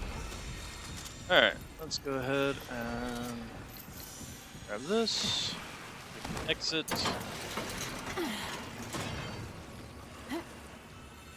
And I believe we just need to come up here. There it goes.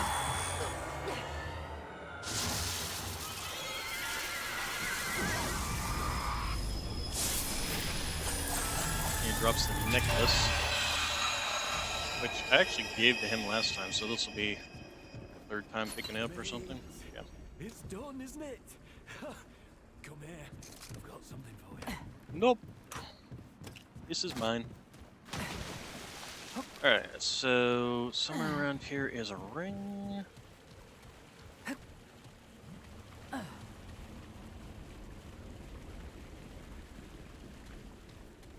Ah, there we are. Whispering Marble, which I do already have. Which is actually, for a bulwark build, it's not a bad thing. If we were to take a look at it here. Well, this one. But no, the Marble one. Yeah. Grants 3 stacks of bulwark, just straight off, and increases the damage by 2% per stack a bulwark. So if I was to run this with these two rings, I would have 5 stacks of bulwark just all the time, and I would gain the 1.4 regeneration. Wait, no, 1 point. Let's see, 1.5 health regeneration per second. I would gain the what is it? 10 stamina regeneration per second, and then of course the damage reduction of having 5 stacks of bulwark, which I think is 28 something.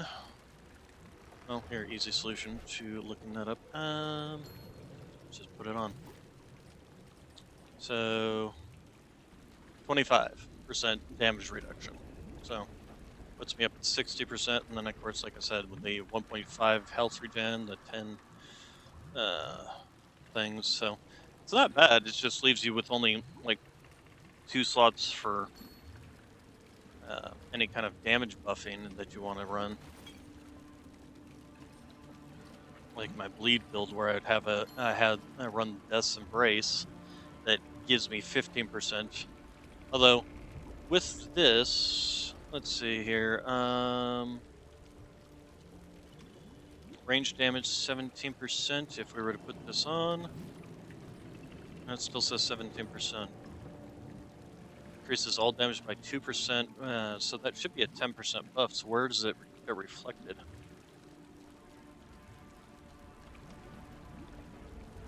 Status effect damage is minus 5.4. Oh, right, because I've got the 10% there. Anyway.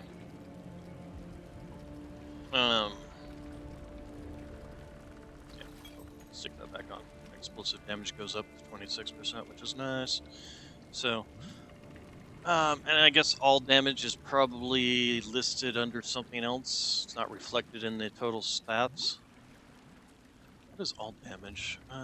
Let's see. All damage. Remnant. Remnant. Ooh.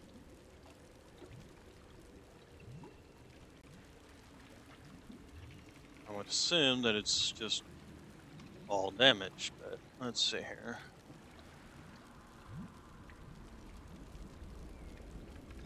Damage type, all damage.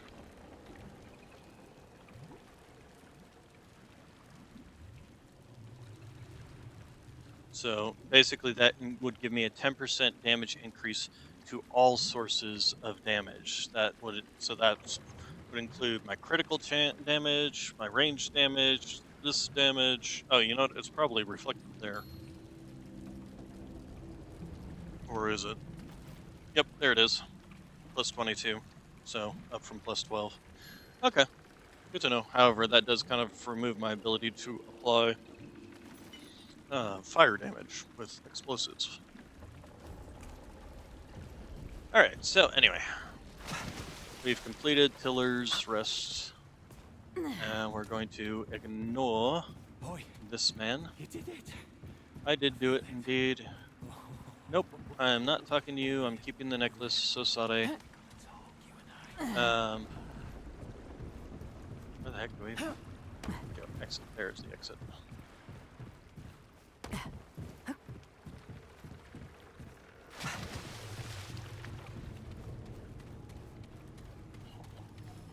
So, all right.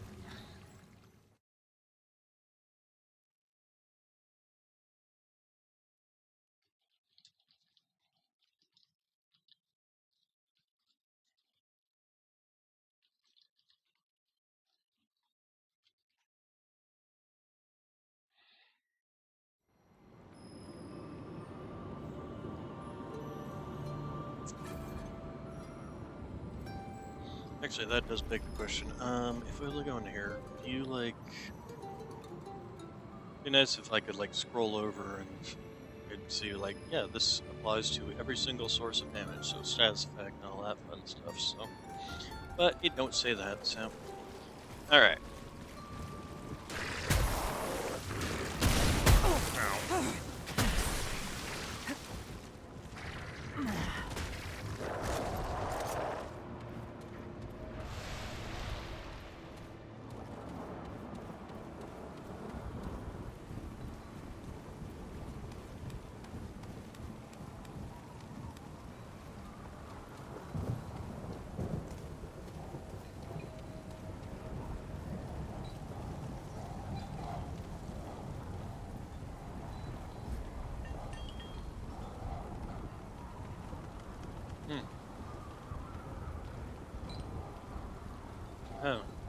Except that there was a gate across here that's closed, so interesting.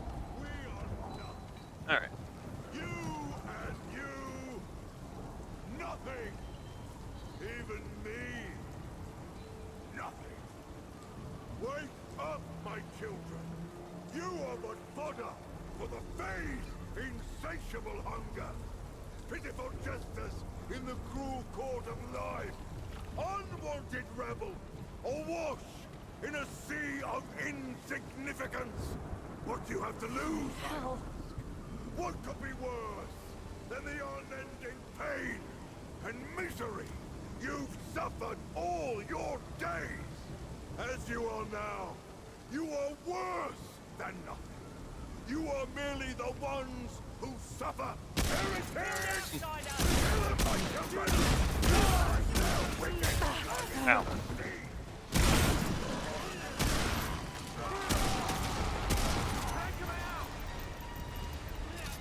Well, he's got one down. Ow. Oh god. Where- Oh, he's got. Oh, one.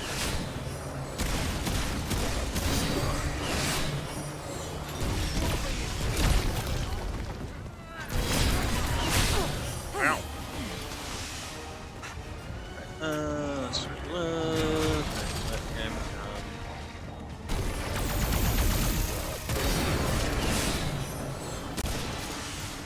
Oh, I didn't actually get it on him. Dang it.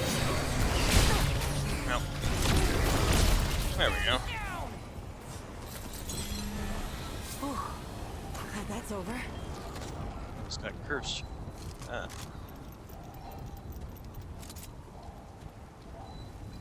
Alright. Just give me the ammo.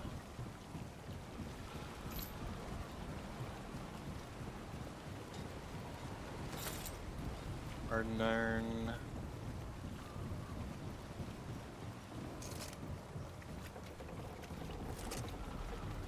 Okay, we did gain new ability in amongst all this. Hunter's focus.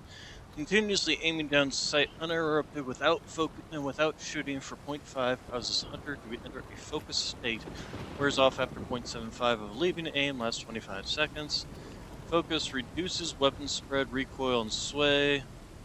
Ranged and grants 25% to ranged and ranged weak spot damage. All focused aiming. Okay. What does this one do?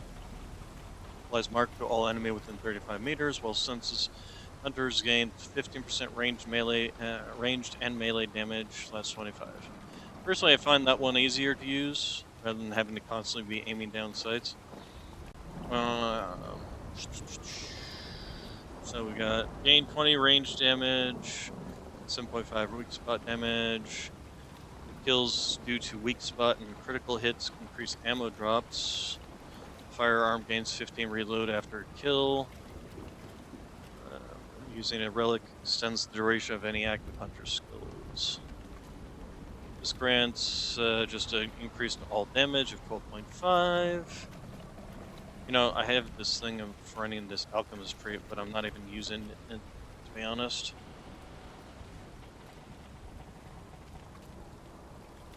Okay, so stick with the one we've got. I usually forget to use it anyway.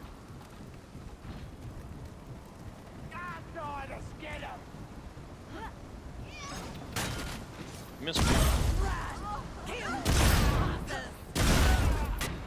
Missed me. Always gotta love that generic. Okay, nothing here. Just a book that I've seen before.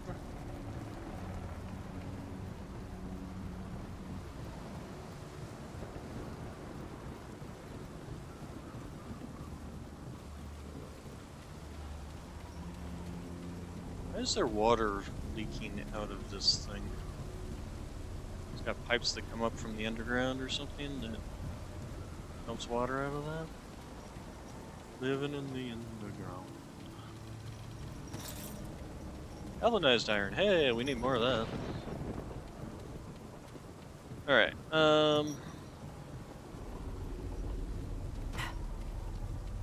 use the ladder over here.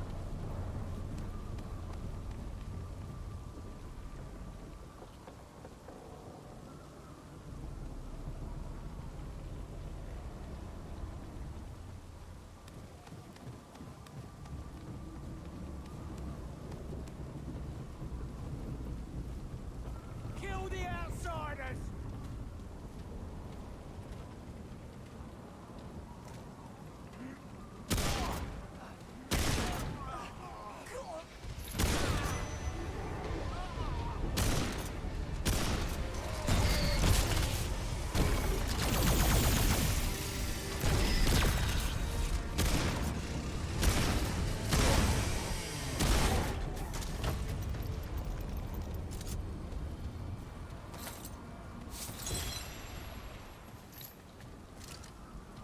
That's where I need to go next, but I think there's a few things scattered around here for me to grab.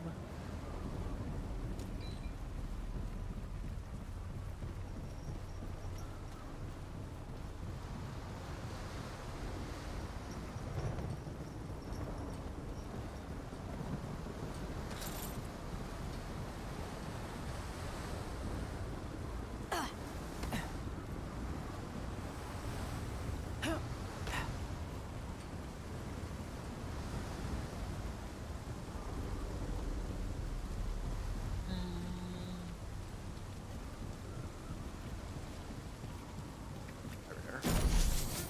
Treasure chest with some relic dust. Is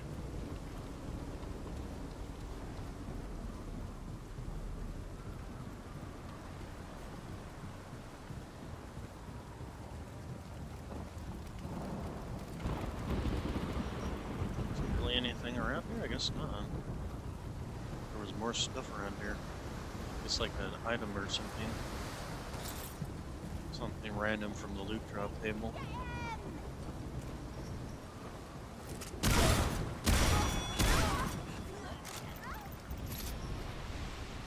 Oh, hey, ammunition. Oh, that is important. Hello. You just literally came from up there. What are you telling me you were up there?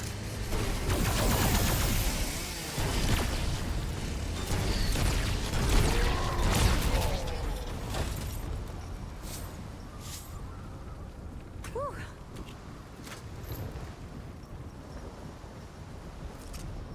Alright.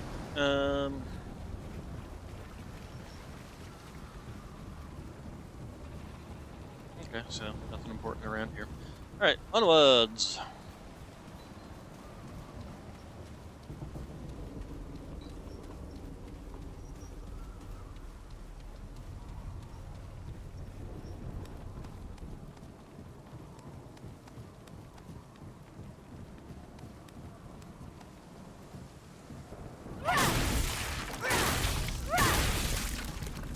I wonder if I should, yeah, swap my weapon out.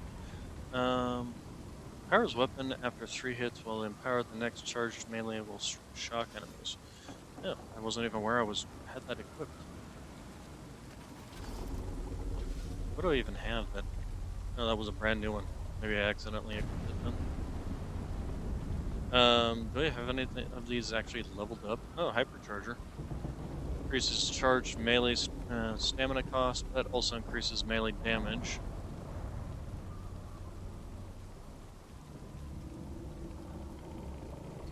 Transference, striker.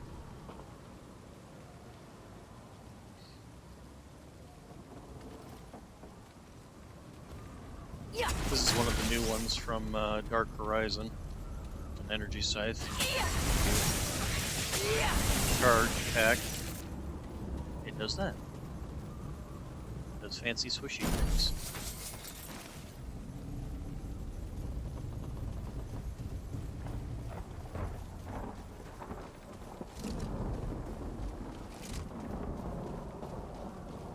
Alright, so what's this dungeon?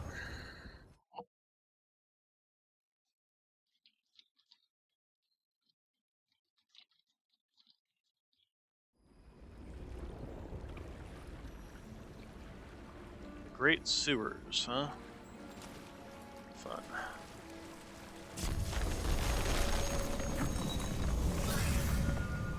this the one where the husband is crying because his wife died, or the wife crying because her husband died? Can't remember. Or is this just like neither of those? I'm guessing neither of them because I don't hear anybody crying. What is that smell? The sewer, what do you expect? Smell like daisies in here?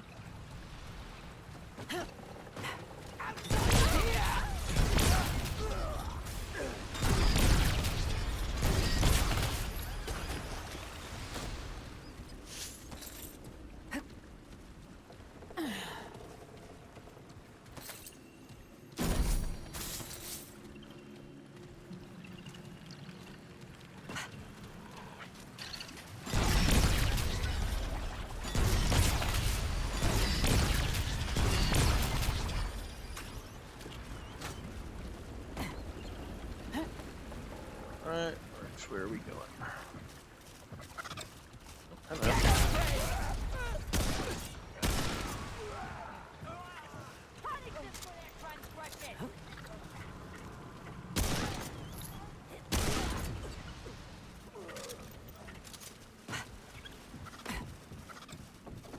Back in here? Nope. Ammunition though.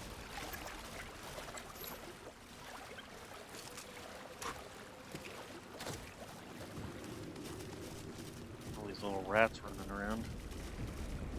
Baby rat werewolves, or rat were rats, I guess they would be called. Oh, there was something else down here?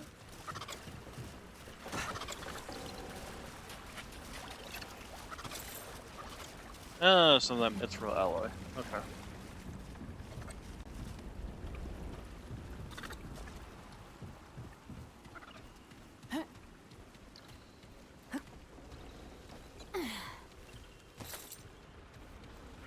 Alright, and continuing on. And we got 2 pathways here. Oh, also our prism leveled up. I mean, I see no reason not to continue with the health regen.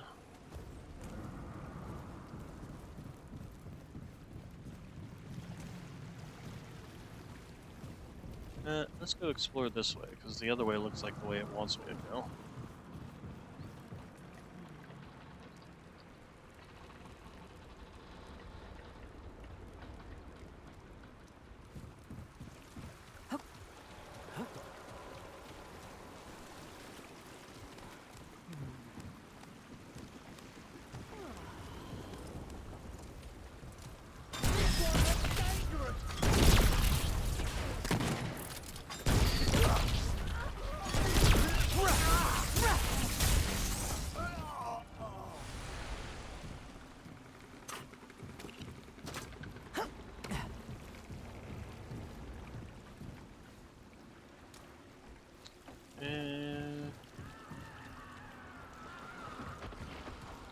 That sounds horrifying.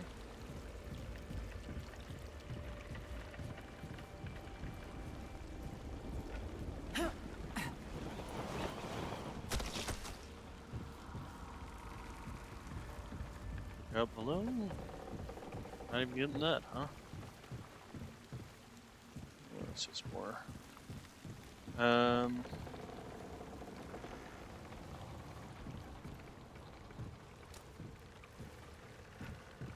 Is there a way for me to get down there without dying?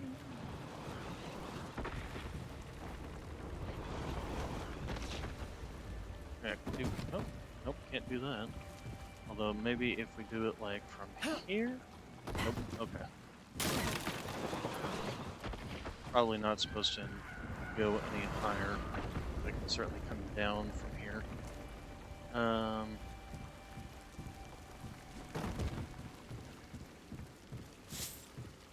Is there any... Oh wait, there's some... Ah, ladder back here.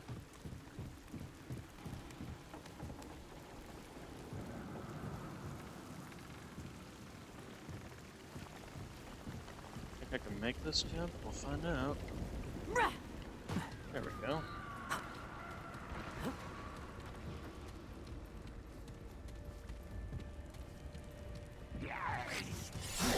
Okay.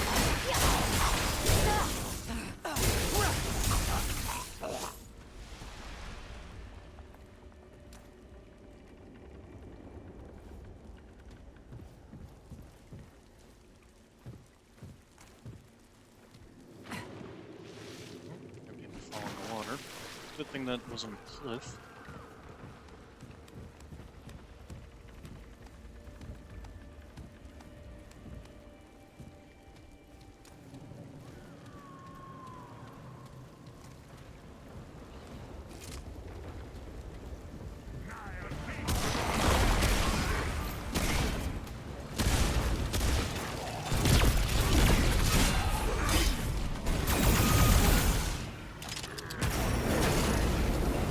He's forcing me to go through it. There we go. I have to wait for it to go down.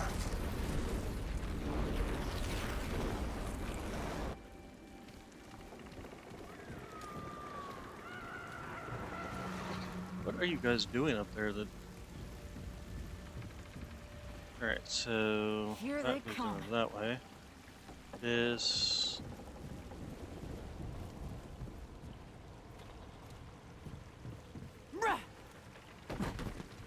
Ooh, that was close. Nope. Ow. Self on fire. Okay, so we got a treasure chest. Okay, next question. Okay, I can go back down. Okay, so that takes me back down, and then I can just climb my way back up, I guess. Yeah, it does give me some natural ally, and then yeah, just so.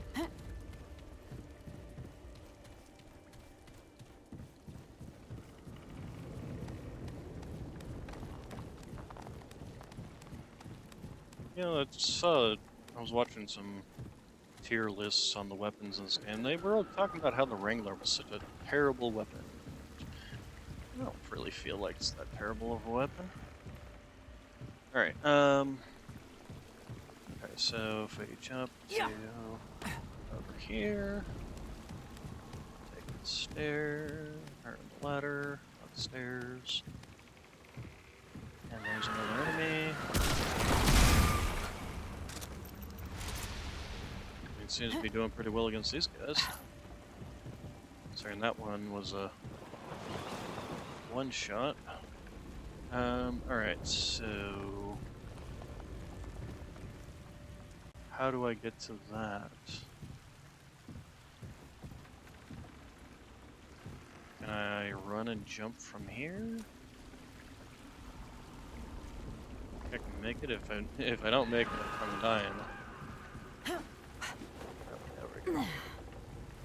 Alright, what is this? Ring of the Castaway. I'm pretty sure, yeah, I have that already.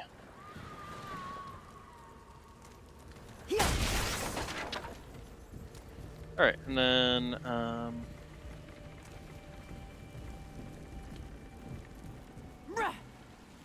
Can't carry anymore. no, full up on that ammo, huh? Alright, there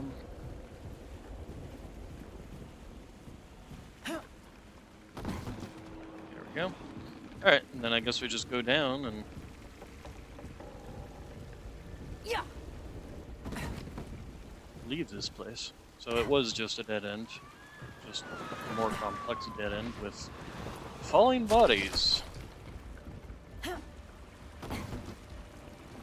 Everywhere.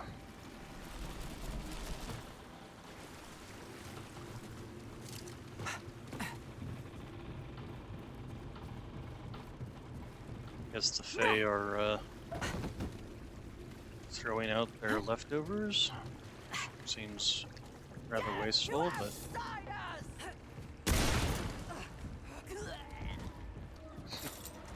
Strangers must not pass.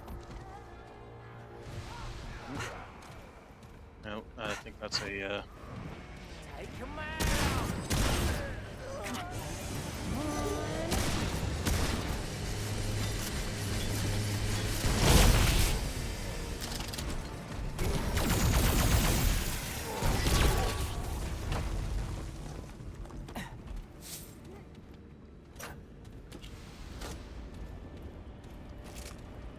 Alrighty, so,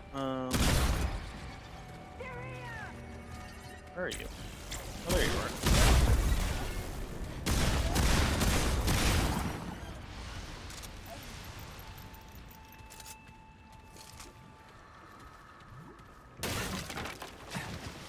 Let's take a look over here and see what's back in here. Oh, I think this is, I know what this is. This is a area where you have to fight against, some of the were-rats.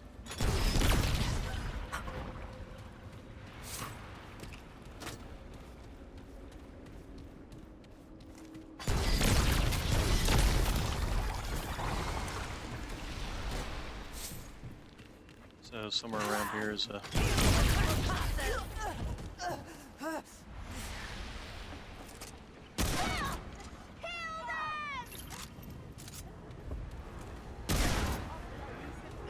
Got more incoming?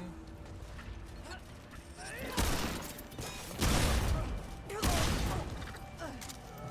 where's the mini bus? Anywhere? Anywhere at all? Okay, I guess no minibus this time around, huh?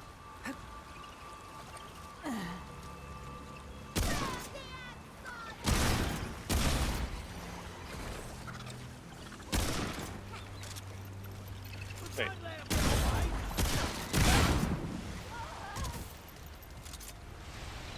There you are.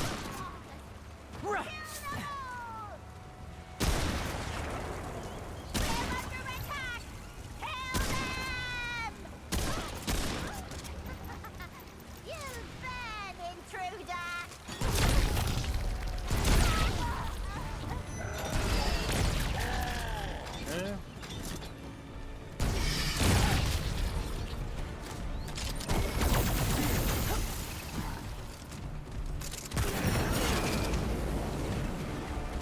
Over here.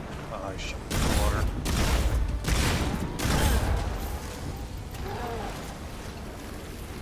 Alright,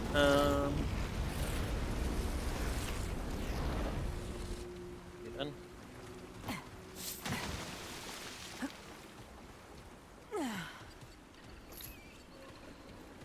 Is there anything up here? Oh, there is. Is this where I'm gonna get trapped? Nope. Okay. This is the kind of grade I'm looking for, where rat will come out, grab me, yank me in, and then I'll have to fight him over at the other place.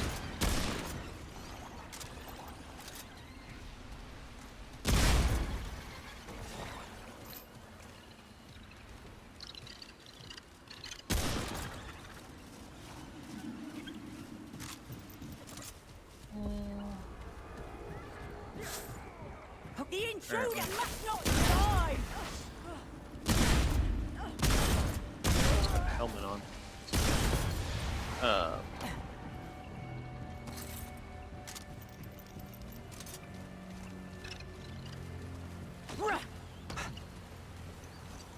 Okay. Where's it sound like? Oh, there he is.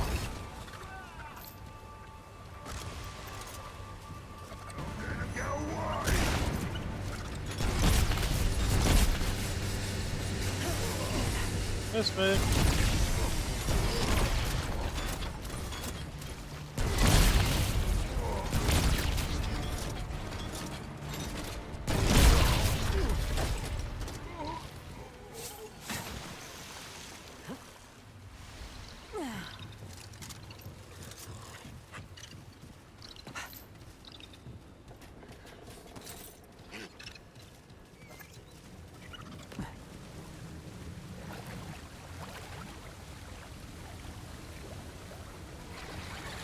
Hello.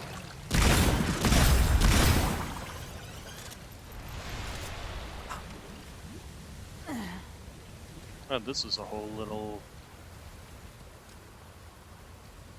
Is this even an area I can go to? Is that any more of those hanging from the ceiling? Nope. Alright, hey, is this the thing where you're gonna yank me? Nope. Okay. Oh, hey, there's 500 scrap for me.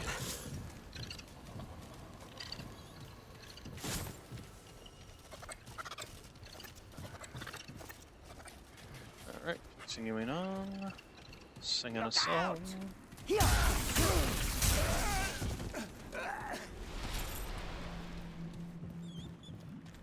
Together,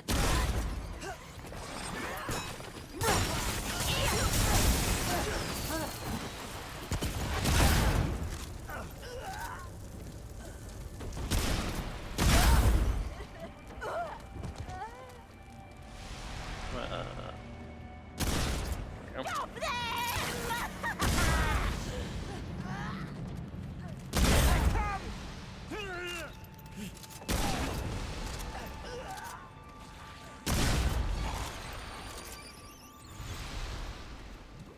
What do we got? Nope. Shoot. Bad spot.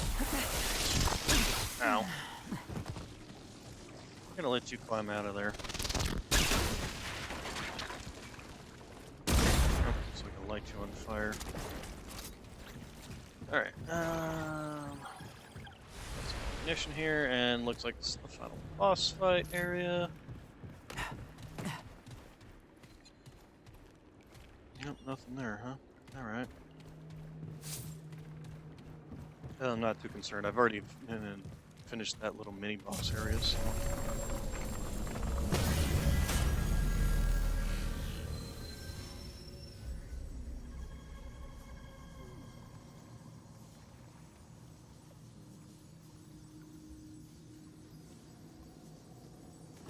Alright.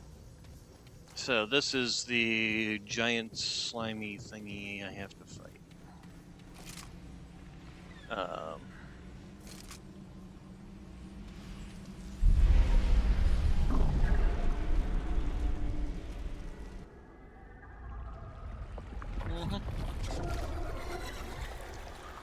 Alright.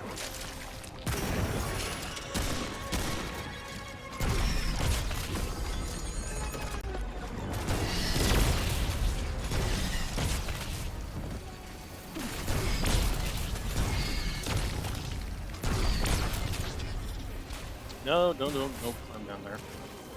You know what's down there? There's lots of bad things down there. Ow.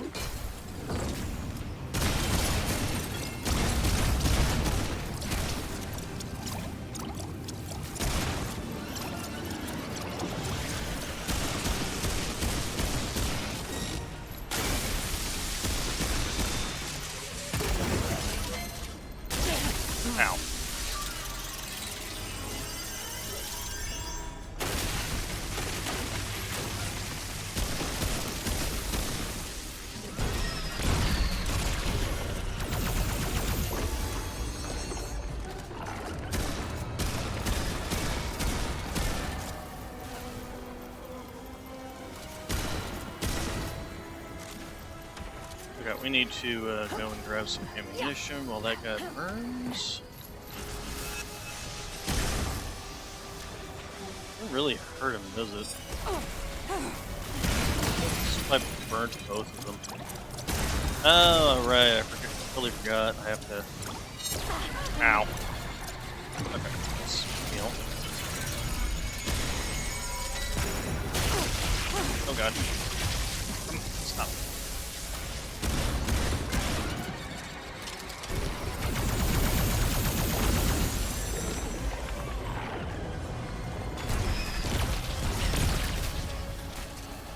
Let's.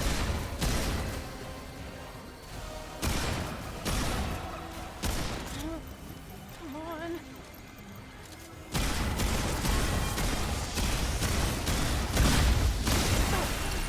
Ow. Ah, crap. Oh, this is bad. This is bad. This is very, very bad. Very, very, very bad. Okay.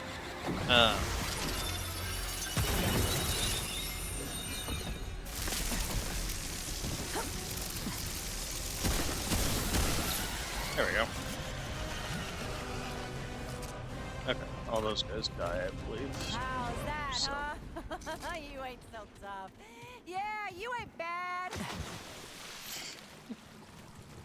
Alright, let's go up and out.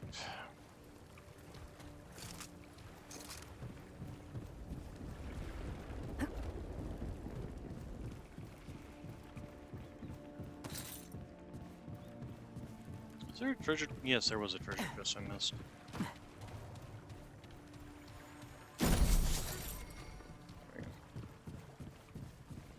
Here.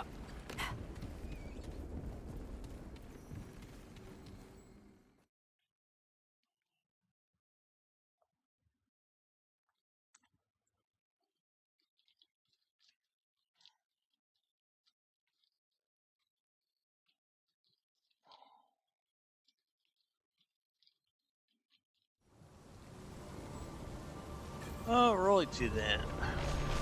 You know, I wonder if this particular build would even work on higher difficulties. It's entirely possible it would not.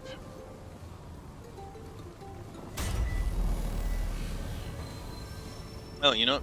I also realized something. Let's go back to Ward 13 real quick, because she should have reset at 3 o'clock, and it's almost the half hour, so I want to make sure to grab the galvanized iron from her, since I'm running extremely low on that. She should have reset at 3 o'clock, and then... Hey. Yep, okay, galvanized.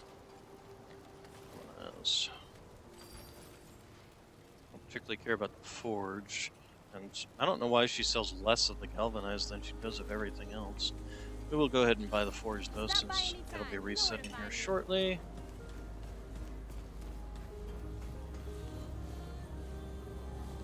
And then we'll come back at 3:30 to make sure to grab that.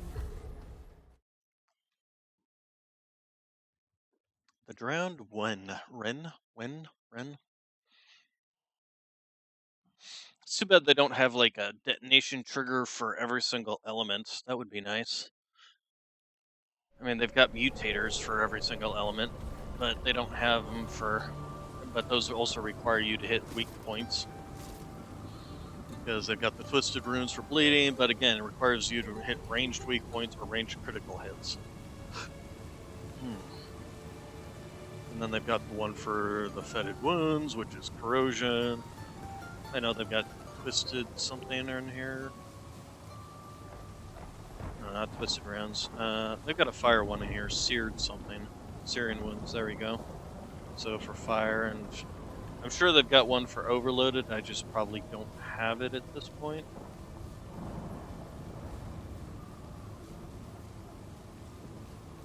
Being able to run an electric build would be fun, especially for places where it's like heavy rain or water. You just swap out for something that does electric or corrosion. Corrosion would be nice too. But unfortunately, they don't have a necklace that does Is that. that a castle? Yes, that is a castle. Congratulations.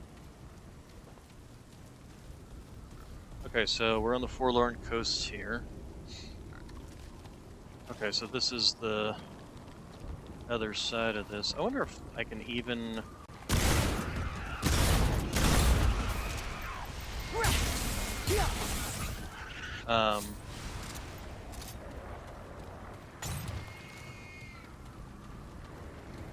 you're not gonna attack, no, that's fine.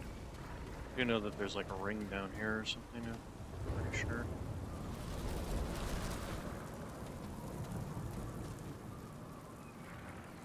That's what's over there.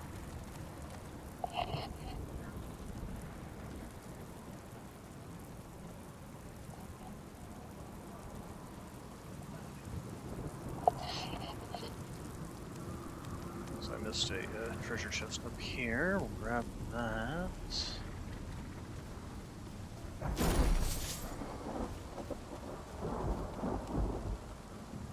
Then we'll go back down again and see what's down here. Great. More bad news. Okay, jumped in some water.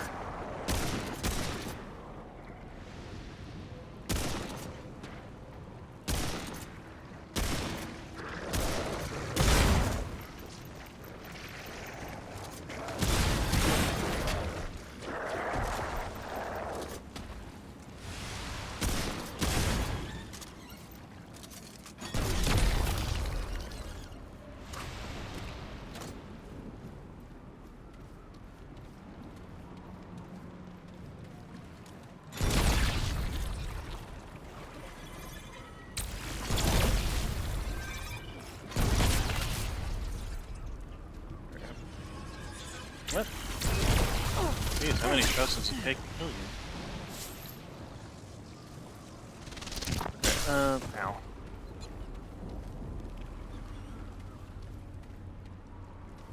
Okay, we've got two pathways here. We got this one.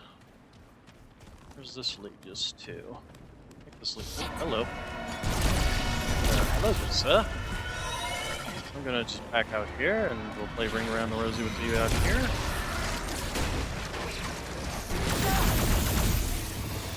Nope, you don't get to escape. Oh god. There was two of you. Ow, god, that hurt.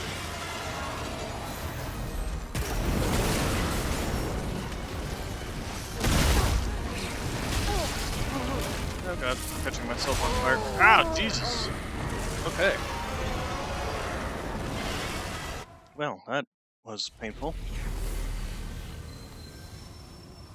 I don't really like those were rats because they are so constantly in your face. It's like, give me a second to breathe. But no, they don't do that in this game.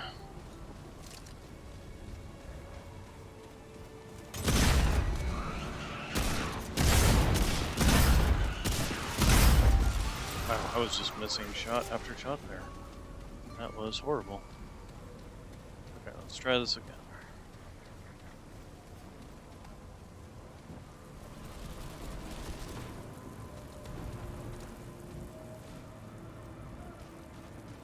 This isn't looking good.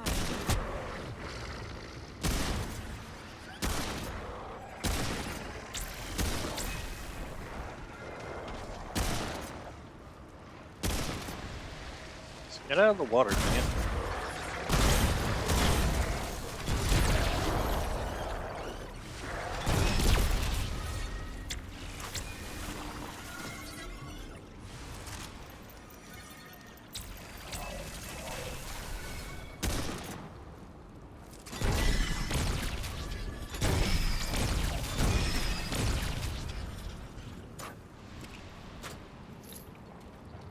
Okay,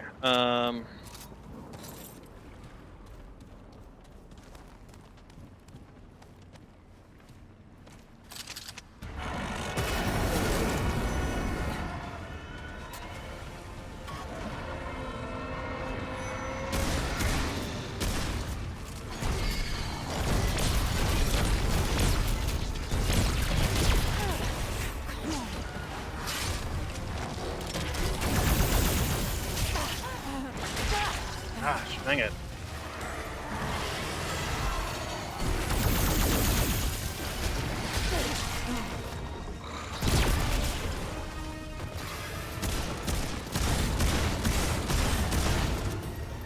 He's stuck. He got stuck on the door there. That's hilarious. Okay, jeez, that... That's it? The other one ran off up here, but I don't think there was anywhere for him. Yep. Really hide, so. Alright, so we can go back up here and take a look, and also my prism leveled up. Let's go status effect.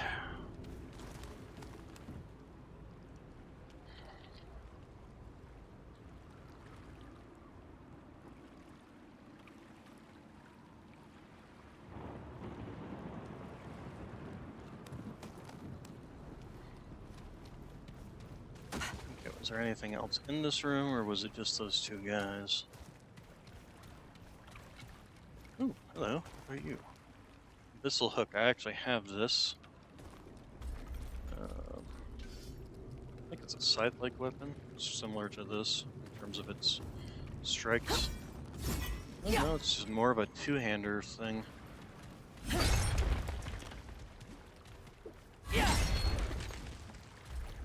Special characteristic. Charged melees grants Fathomless Deep, which increases melee stagger. Okay. Oh, I also did this. This is the Berserk sword. You can charge for a very long time for a very powerful strike. You're just, you know, completely vulnerable while doing it. There's also this thing. If you want an electric weapon, electric ranged weapon, if you do this, it's a ranged electric weapon that can totally inflict overload on enemies. You just empower it, and then you can just go to town. Didn't mean that. Huntress Spear is also interesting. I should probably try it. The Krell Axe is also an interesting one. You can throw it, and it inflicts overload as well. I think downside is sometimes when I'm like, yeah, I'm able to pull it off here, but if you like go too soon, you can just you'll end up start slashing or whatever. So, anyway, let's go back to this. It's not like I tend to use melee in this game much anyway. Alright, so we need some ammunition. Yep, okay. Okay, so these two paths connect to each other, don't they? Like this leads, this is the way I came in, so this leads down here, and this just leads down to here, but they do interconnect eventually. Okay. Cut them open, Oh, friend! hello.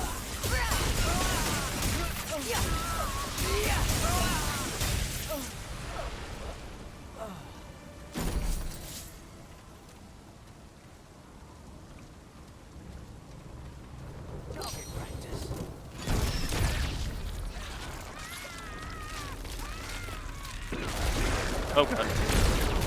Yeah, I forgot that they can do that in this.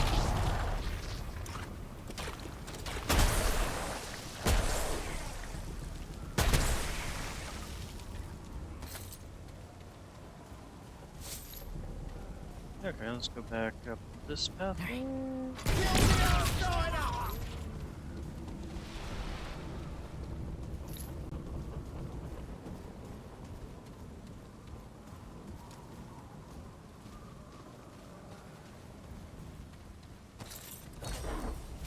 Hello. You ain't ever leaving. You may have shotgun, but I have rocket launcher. Alright, so let's go explore this little side path This here. one looks dangerous. Damn it. Blood outsider!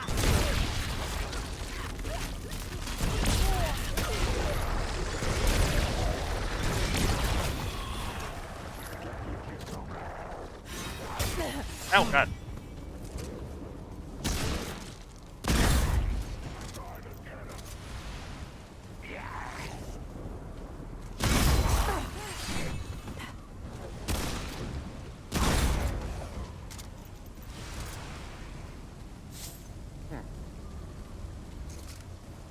Okay, so apparently we have to watch out for flyers as well. Alright, let's see what's up here.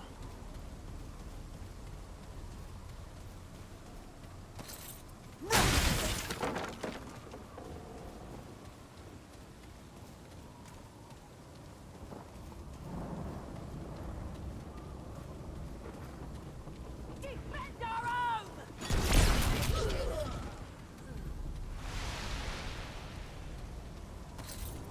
Bandit in there too, which is nice. Alright, okay,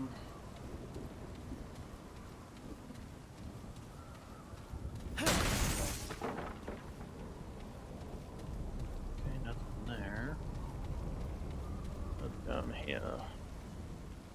Ooh, I think I'm gonna go back around to the stairs for that. Because that's a long way down. And while it wouldn't kill me, it would definitely hurt.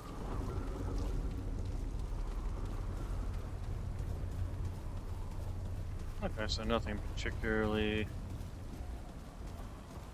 No were-rat traps. He's been invaded! I mean, I can kind of understand these people being all for, like, kill any outsiders, because the last outsiders that showed up were the Fae, who apparently eat them. Treat them as food. So yeah, I can understand why they would be a little hesitant to trust any outsiders around here. You know, if aliens suddenly showed up and started eating humans, and then another alien race showed up, I doubt that the humans would be very forthcoming with the second alien race.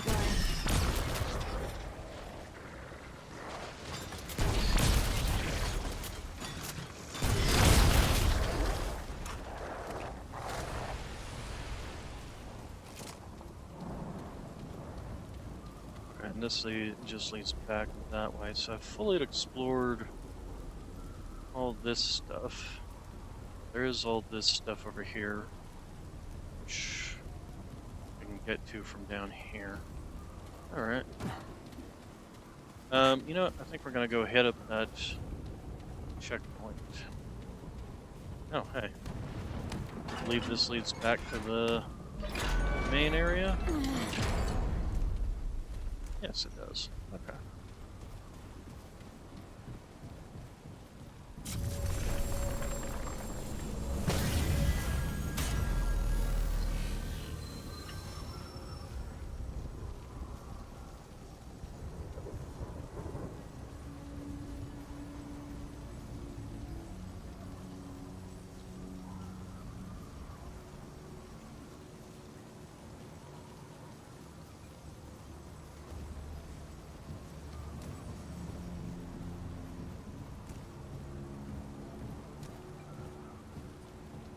Alright.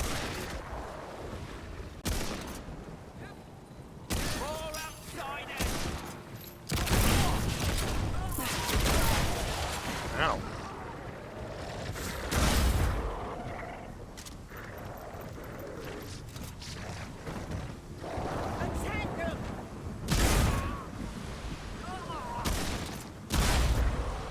Come on, come on, come on!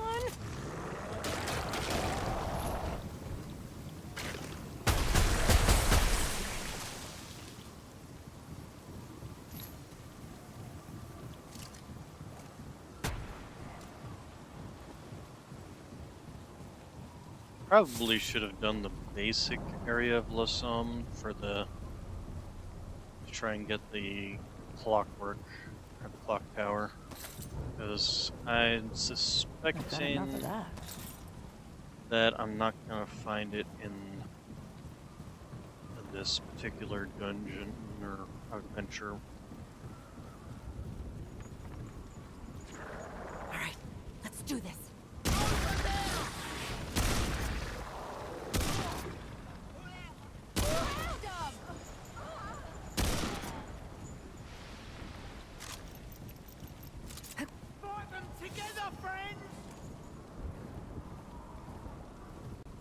Something purple over there.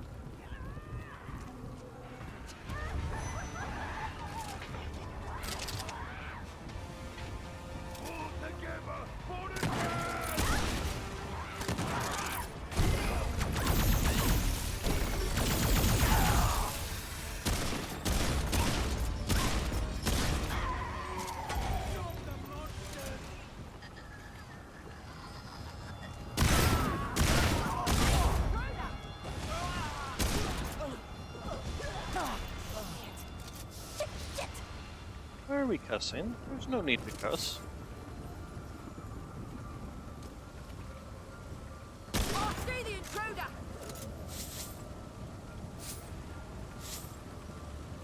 Hello.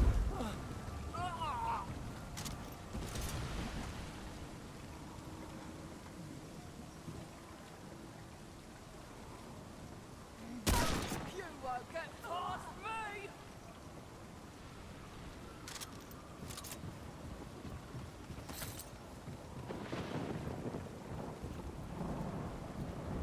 Alright, going this way. Or this thing.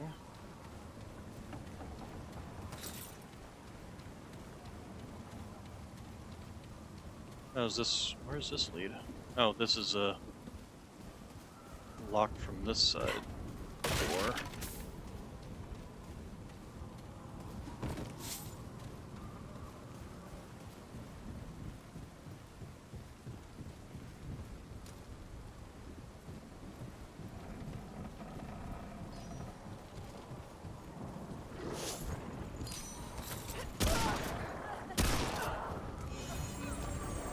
Nothing's leveled up, very nice.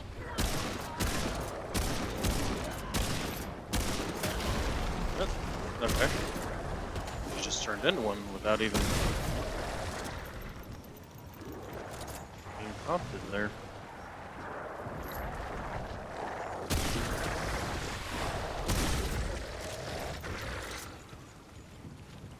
Okay, so I want to get over there. Oh, hello.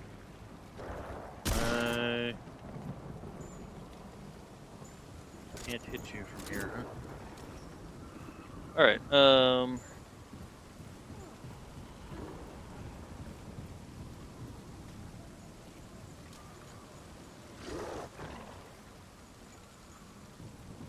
is this a ladder? Oh, this is... Ow! Well, helps it back me land on the ladder. Okay. And not just yeet myself off. Alright, which case we can just do this.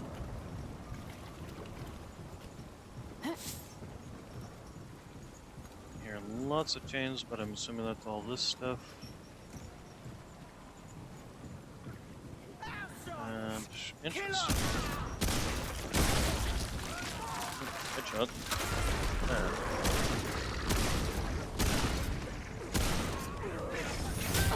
Ow! Where'd you go?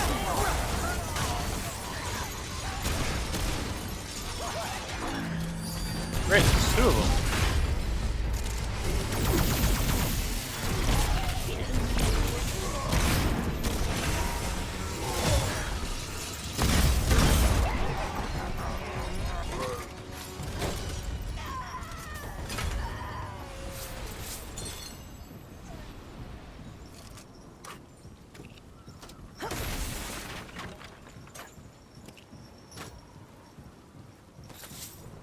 Okay.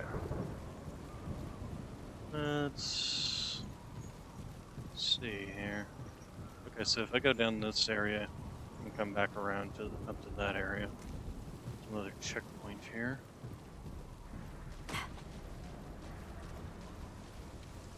Anything else around here?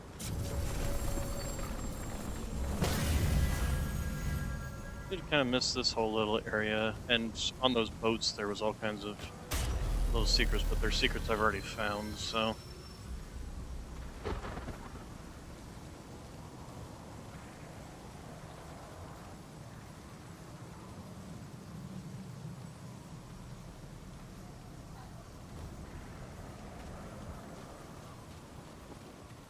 Oh, you know what? Real quick, I'm gonna return home just to make sure to get the 3:30 cast reset before it hits 4 o'clock.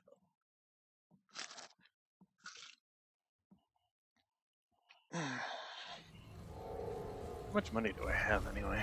Oh, I'm at 21,000. Okay.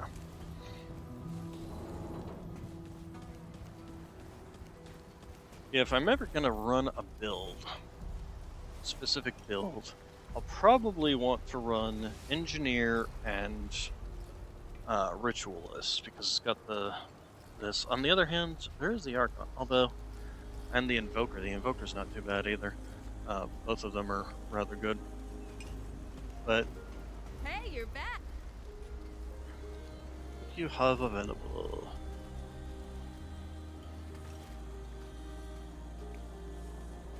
Yeah, it seems like the galvanized stuff is the stuff she sells the least amount of. Here, let's go ahead and get all this too. Come back Be if on you the need safe anything. side. Tell me you've got... No rush. Yeah, I'm supposed to get something for him. I haven't been paying too much attention to him to get it, so.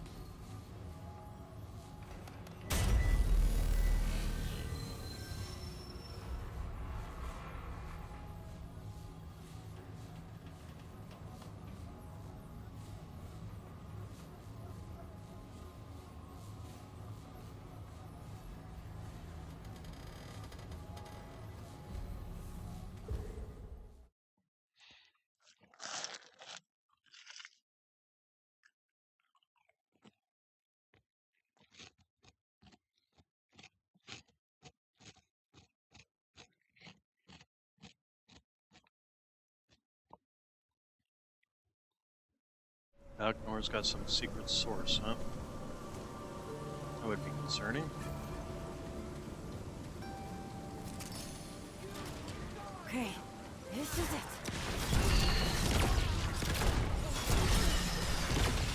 Ah, come on.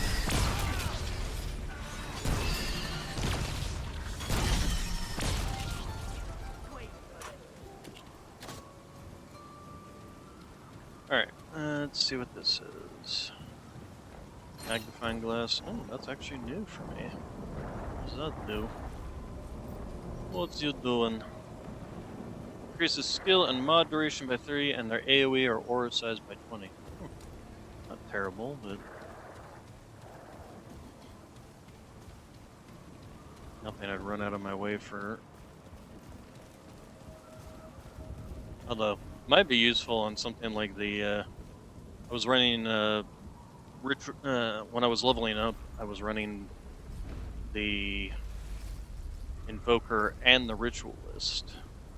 And both of their, the Invoker's first ability is AoE lightning bolts things, and then of course the Ritualist has that skill that allows it to just put dots on everything within a radius. So if you run that with that build, just run around spamming your skills constantly in massive AoEs.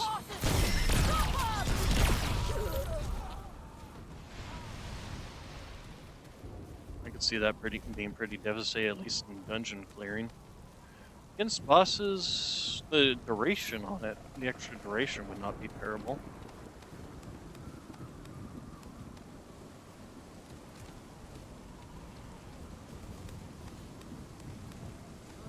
What do we have here? Yes, me.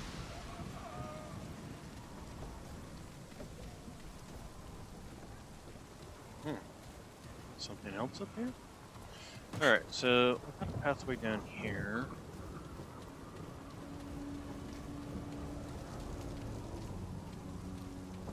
Yeah, let's go hit the checkpoint up. Then we'll explore.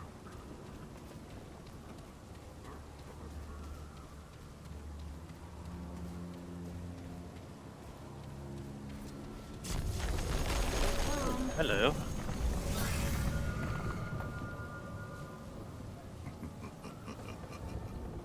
Well, that's a tricky laugh.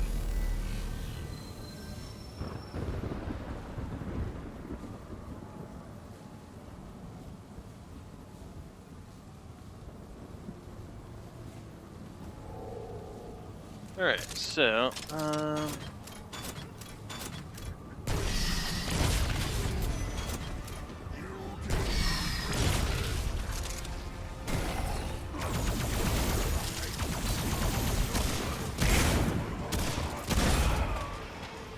where'd the other one go? Where'd he go? Oh, there he is. What are you doing down there, dude? Oh, he was fighting. Okay. You're gonna die anytime. Thank you.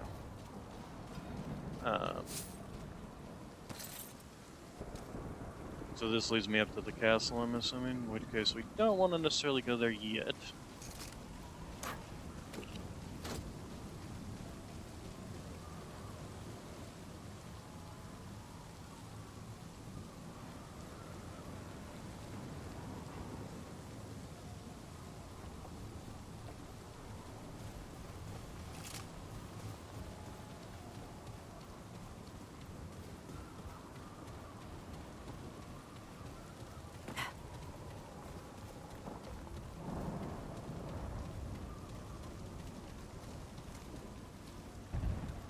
Alright, so what do we got down here? Besides the simulacrum, which is always nice.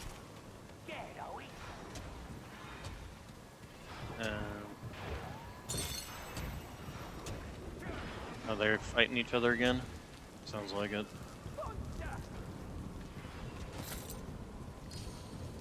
Okay, well, while they're busy fighting each other, I'm not gonna worry about it. So they're fighting each other. Yeah, yep.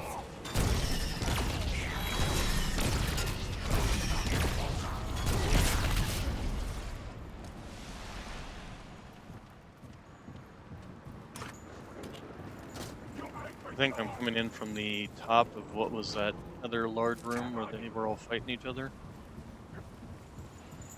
Yeah, because that's where I was before when I shot all these guys. Gotcha.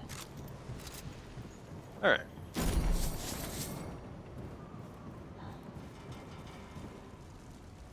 Yeah, if I was to run a build that had that magnifying glass on it, skill and mod duration, I'd want to run weapons, probably the Sparkfire shotgun, because I can run with a mod of my choice on it. As for my secondary weapon, I could go with the Rupture Cannon because it allows for several things. It allows for mods of my choice on it.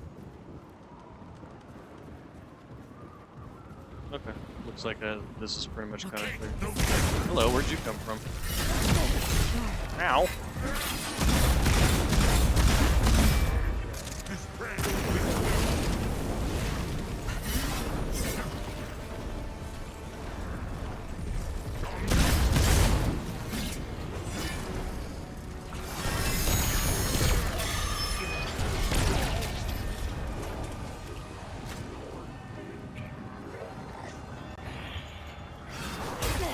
Ow, what? Where are you guys coming from? I thought I killed everything in here.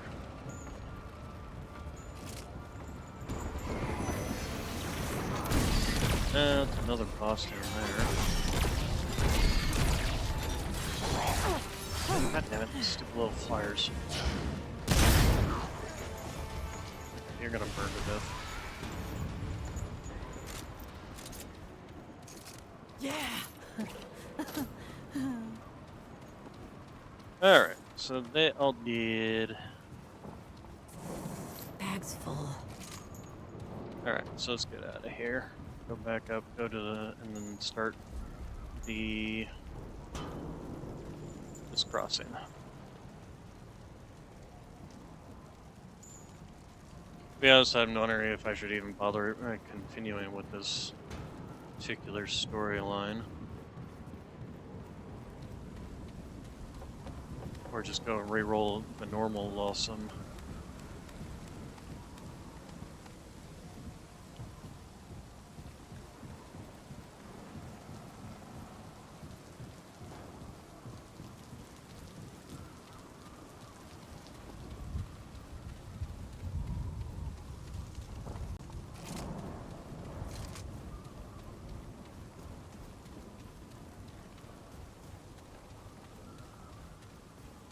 Okay, I'm not going to bother resting here because I don't want to respawn these guys and have to fight them again. Oh, hello. Network loss, just don't care. Speaking of which, how am I doing in terms of... Well, seems like my connection is running just fine. And running. Alright, let's do Okay. this. So I'm assuming we're going to be seeing... Somebody's been hailing the flyers, the Fae on spikes. Shouldn't it be the Drown they want them hailed on spikes, not the Fae? Hello.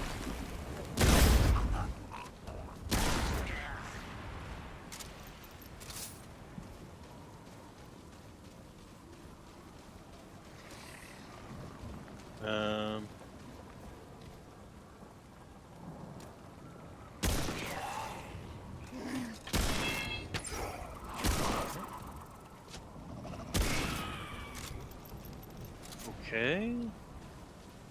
So, well, there's a light here with a ladder going down. Maybe that'll get me across.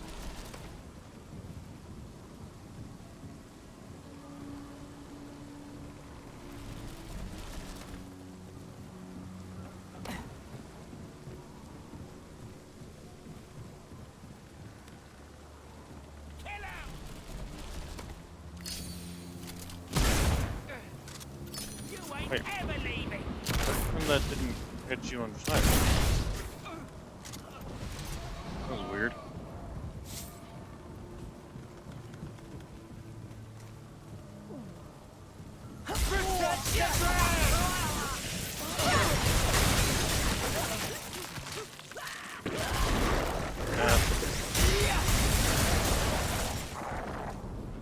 This is a powerful move when you get it off.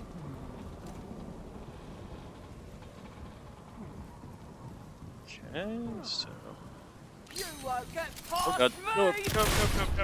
go. Oh god, that hurt. That hurt a lot.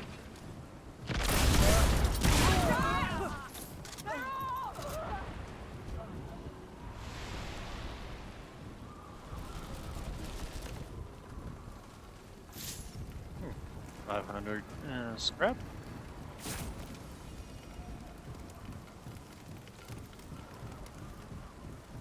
Oh, and our prism leveled up. What do we got? Just keep going with that until we've maxed it out. So basically, these things need to max out at level 50, essentially.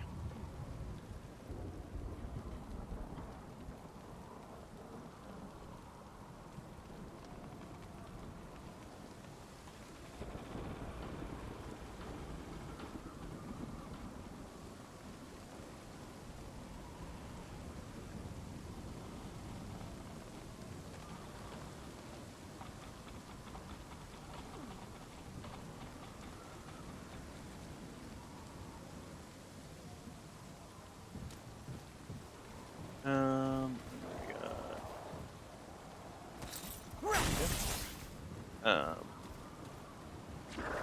that's just an area we've already explored over there.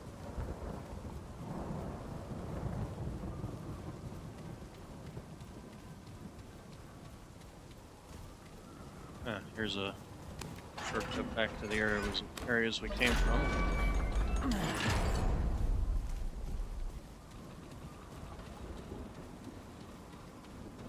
And can't get in there. Oh right, you gotta use that to come down here to get this. Right.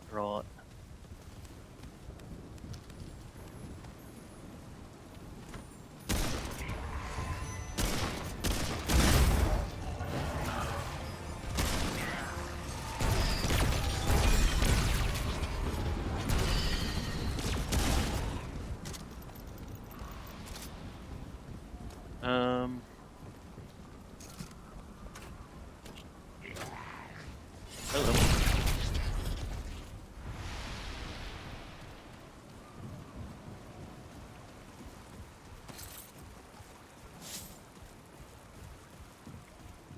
Explore this little pathway first.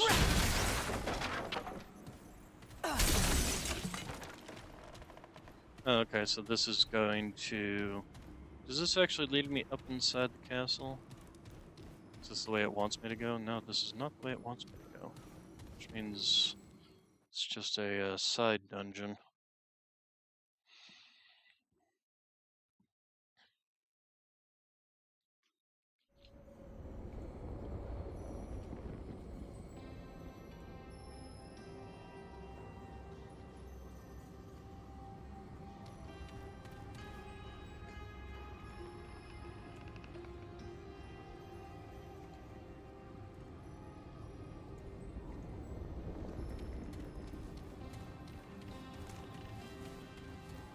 Shutter Gallery. Is there anything even here that I need?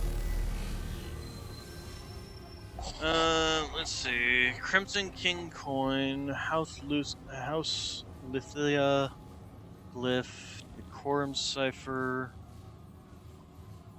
bullet key, fruit of death. Ornate lockbox.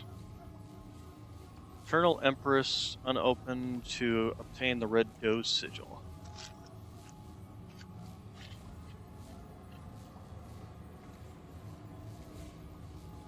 Where can it be found?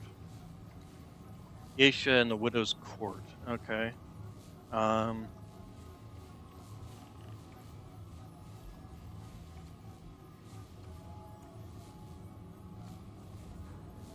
Override pin, that's from Nerud. Fruit of Death. Eat the Fruit of Death 3 times to obtain the Lifeless Heart.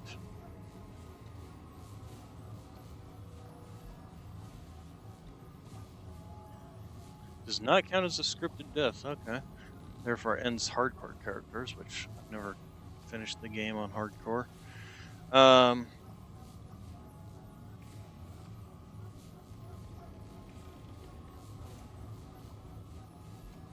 Secret entrance opened by wearing the Ravager's mark in front of a statue near the Bedel. That's in Yesha again. Okay. Kolket's Key. Pretty sure that's another Yesha thing.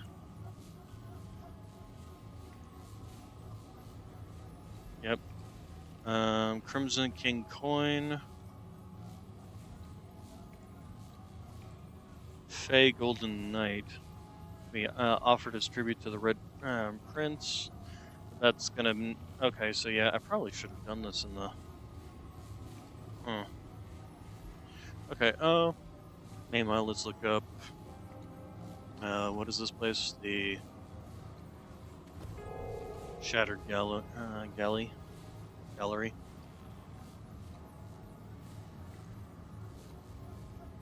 I am pretty sure I have most everything. So the silver ring, silver ribbon, golden ribbon, black pawn stamp, and white pawn stamp. What are those?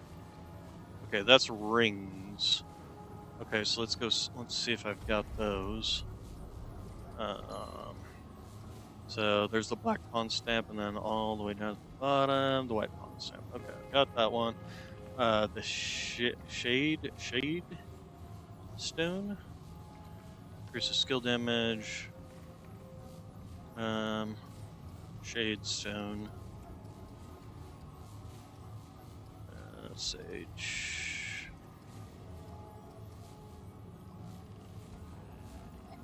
If the mirror puzzle is present. Okay, so it has to have the mirror puzzle.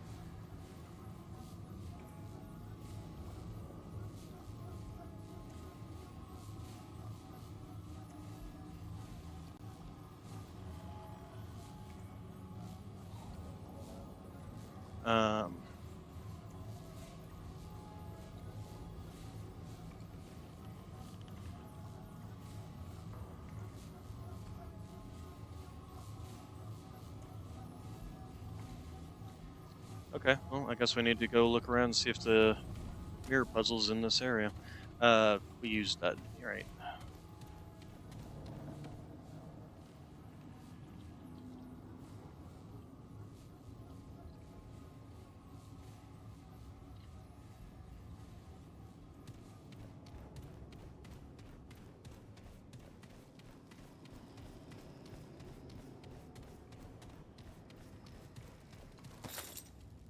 Okay, nothing back there.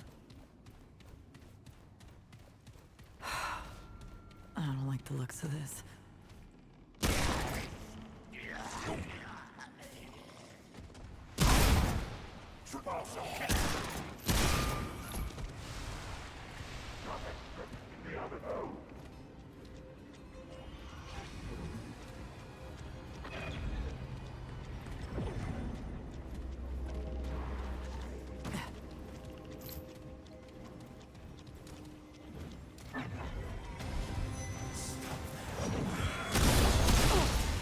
Oh god, it's one of these guys. I really hate these guys.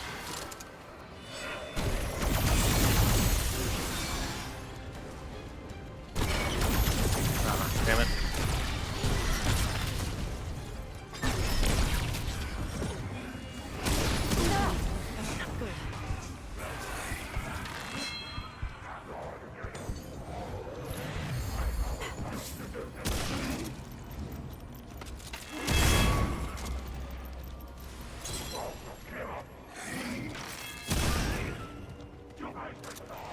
soon as I can, I will. Can't carry anymore.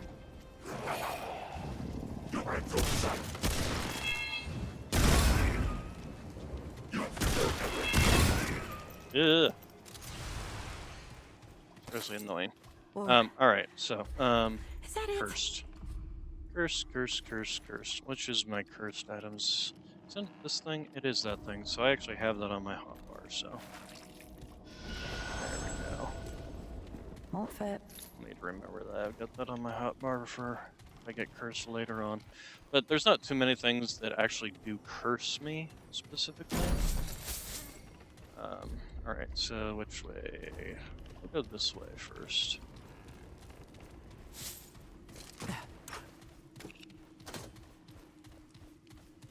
Oh, you know what? I could have used this too. This cures curse as well.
Yeah.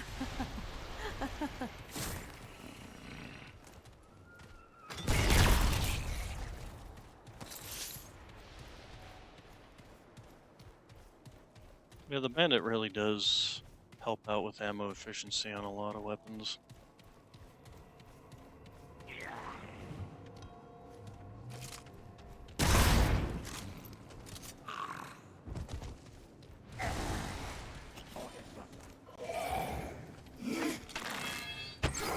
Oh, hello. I hate the auto dodge that these guys get. Like the first time you target them, they just automatically auto dodge.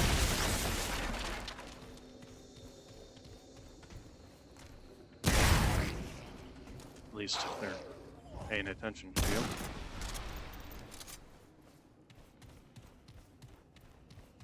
Yeah, the nice thing about the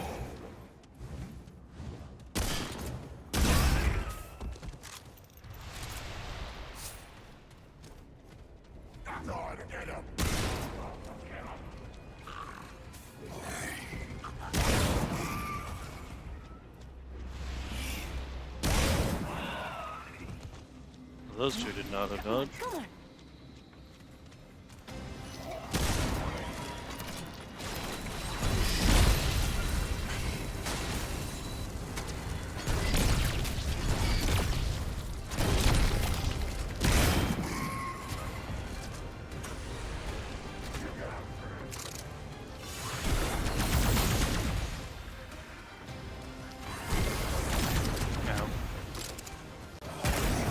Out there but didn't get hit. Alright, so he'll die.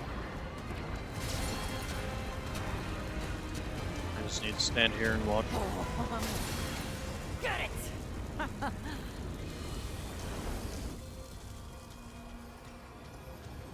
Oh, nice. He was one that had. Oh, top heavy, huh? Is that mutator too? Yeah. Heard you coming. Are there any more of you guys?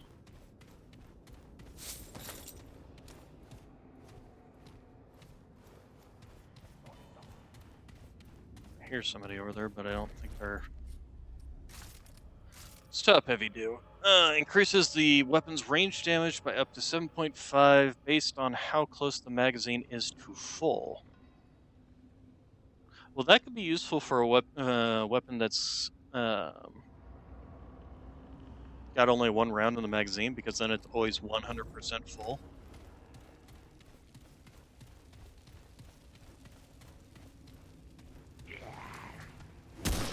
Yep, that auto dodge. Yeah, Hydra level up. Nice.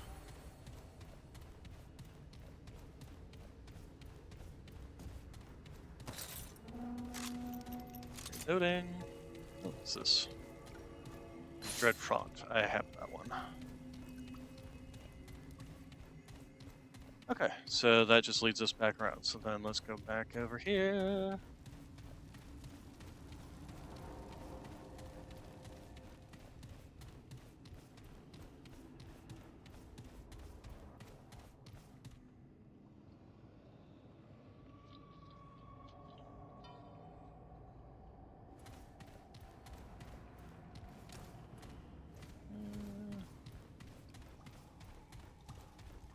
Here they come. I'm trying to get here.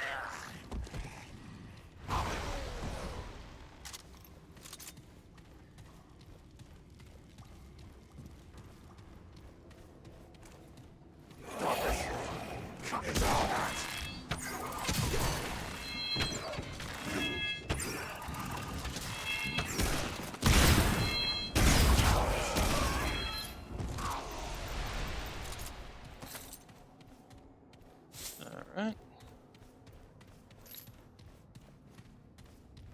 Is there anything else? Okay, so I haven't seen anything that looks like Mirror World kind of thing going on.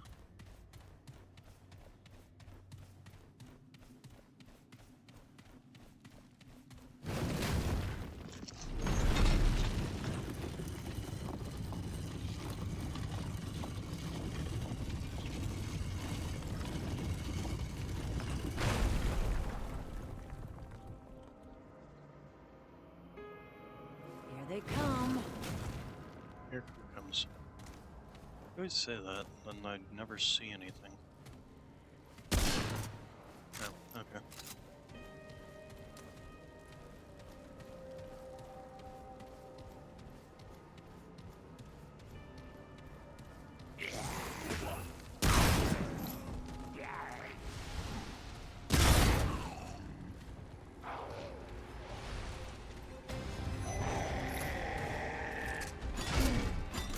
Eh. I missed.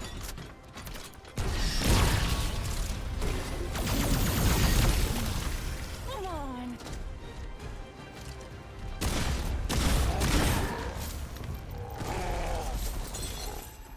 Okay, before we go in there, what is over here? Well, enemy boss, that's what's over here. Or mini boss, rather.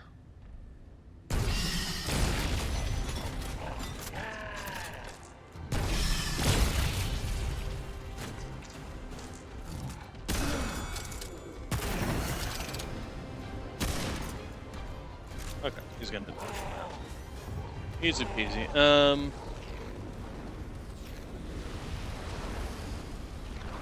Great. More bad news.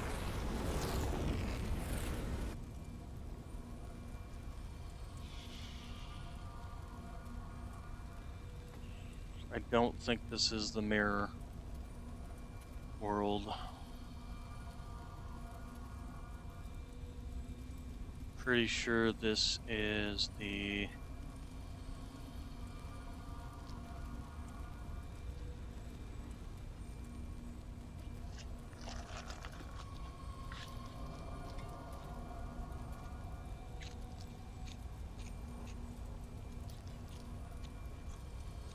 statues event.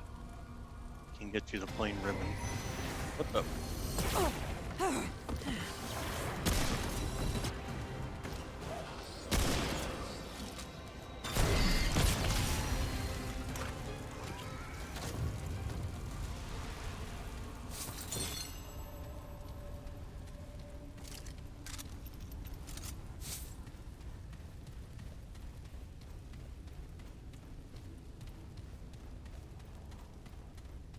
You basically have to get the torches all one side. Um.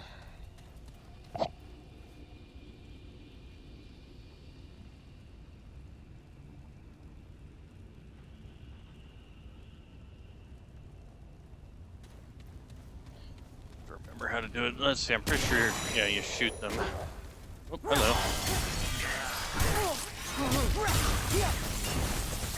Ow. I'm bleeding, I'm bleeding. Thank you.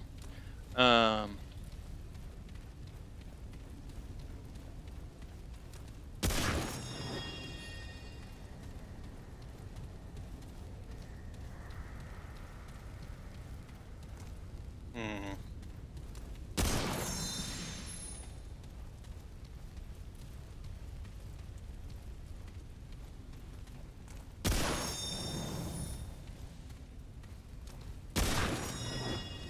Okay, so that's one side.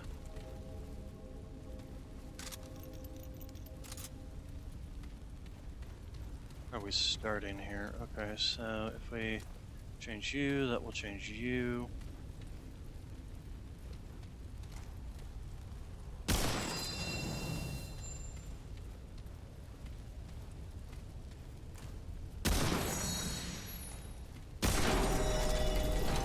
There we go.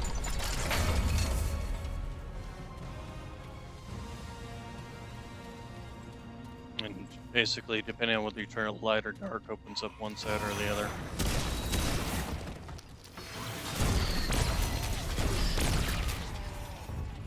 Oh, hello.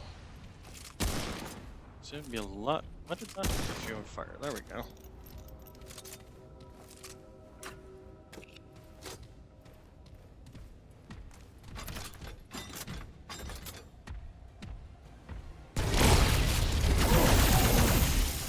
What? Why was I not dodging there?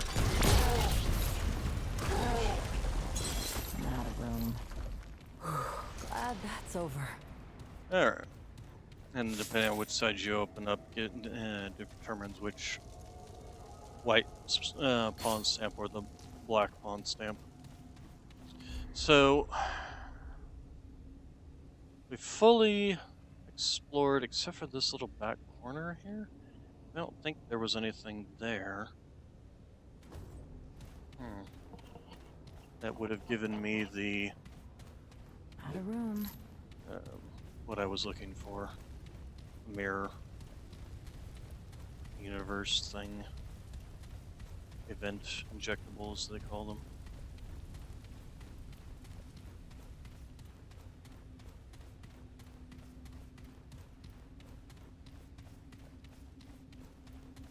I will go back and check that back corner though, after I defeated the boss.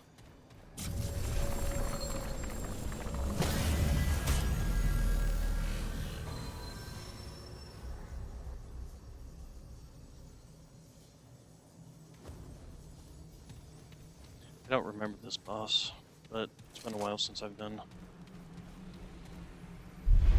Oh, it's this guy. Okay.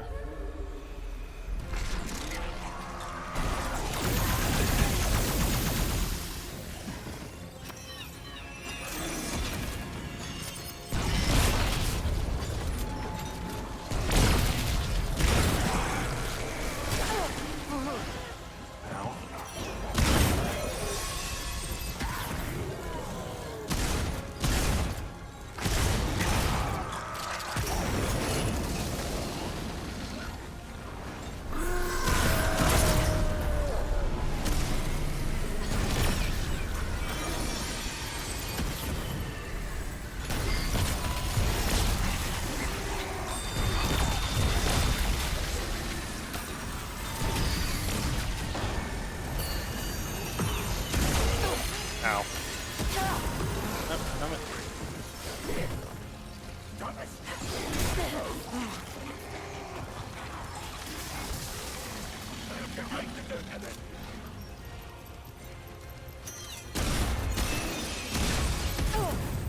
Ow. Let's see.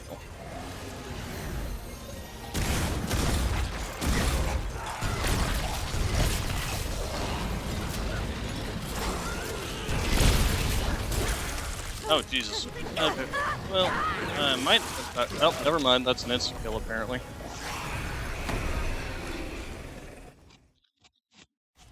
Even though I had dodged right as he shot that thing at me.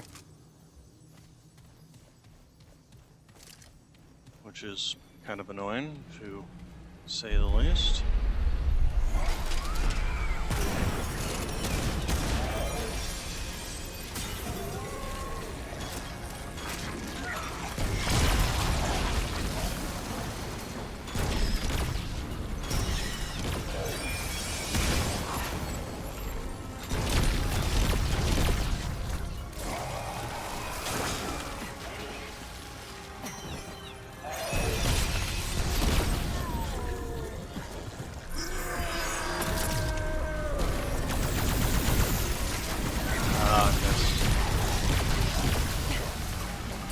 Damn it.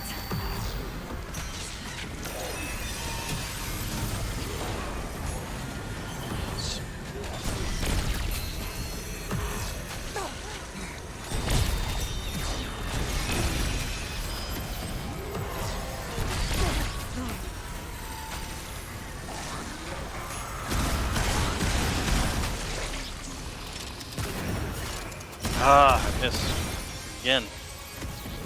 Okay, let's do this.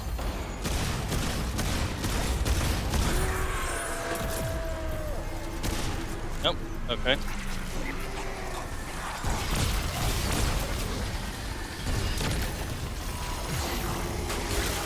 Oh, what? Okay.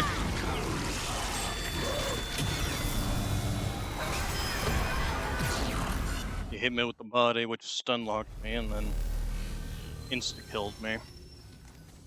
Which kind of BS, if you ask me.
Hey, we managed to dodge it this time.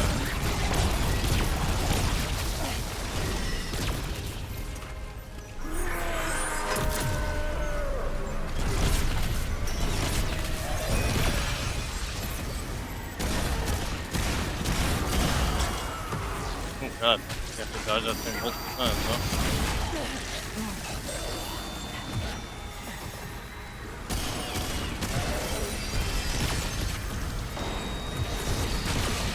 Hey, there we go.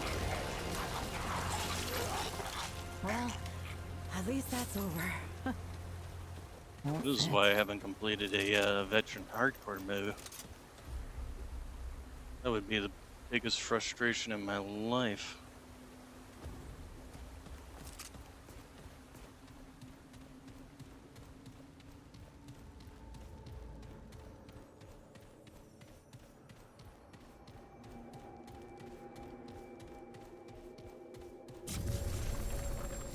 Oh, did miss. Went too far.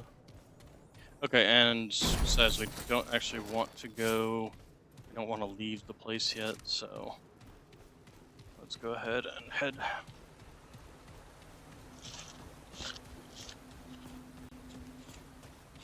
This a direction. Here we Back go. up the elevator.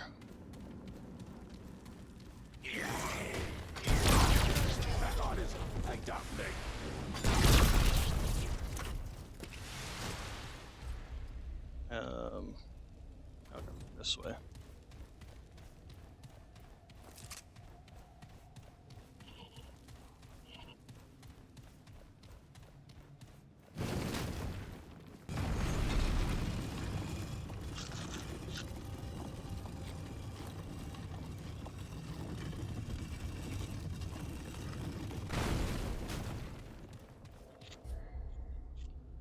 And basically straight through.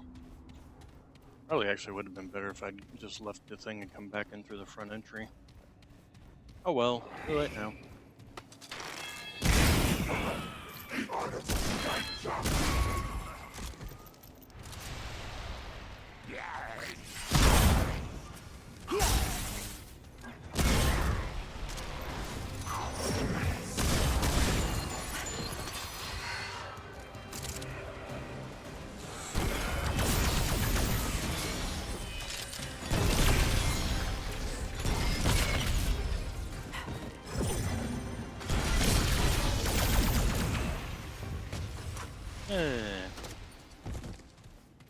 Alright.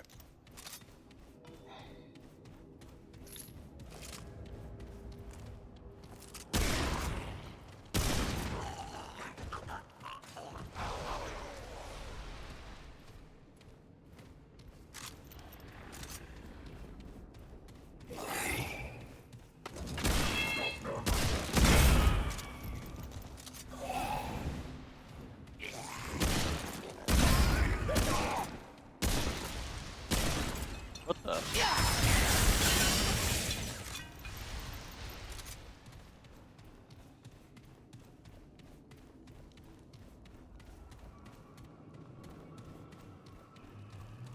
Oh, okay, this was the place where the...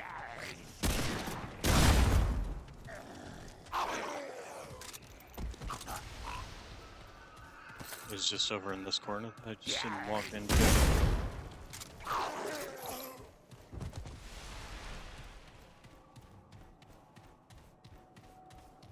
Okay. Well, so sad, too bad. Time to leave the dungeon.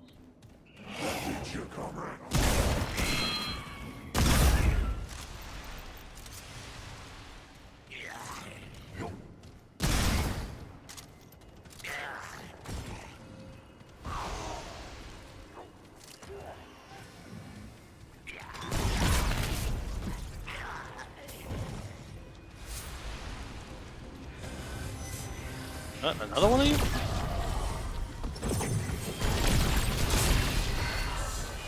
Yep, Ow, dang it, stupid curse.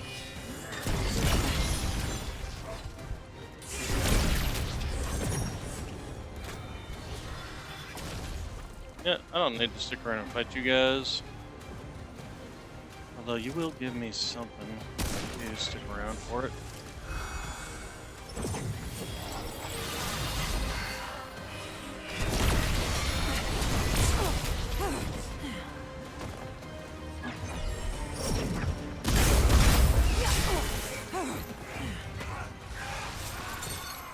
Yeah, give me some Luminite crystal. Alright.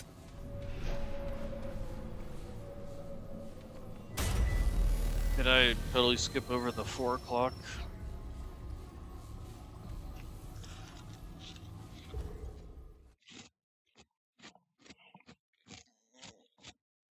I think I did. So let's try a different gun while we're at it. Also we did get Prism.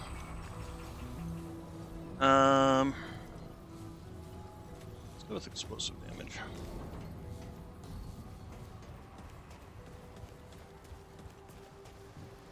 Well, hey. What do you have available for me? Stop by anytime. You know where to find me. Okay, so let's go.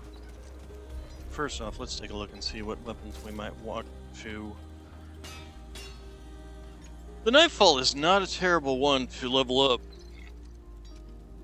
Its mod is really good, and when you trigger it, it gives you infinite ammo and 25% and full auto, basically for 10 seconds. Um, I could finish leveling up the plasma cutter, actually. That would probably not be a terrible one. Although with my current build, it's not exactly great either.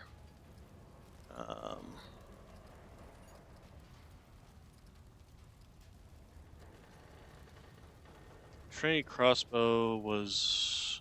It would be interesting to see how well the Trinity crossbow worked. Considering that people were kind of saying it kind of sucked. So let's go ahead and give it a try.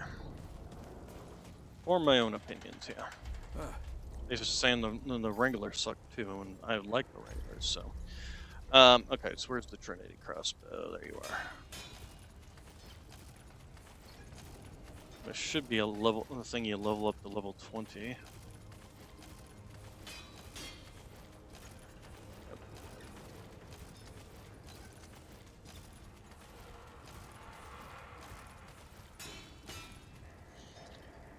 You know, before I go spending a simulacrum on this thing, I think I'm gonna wait.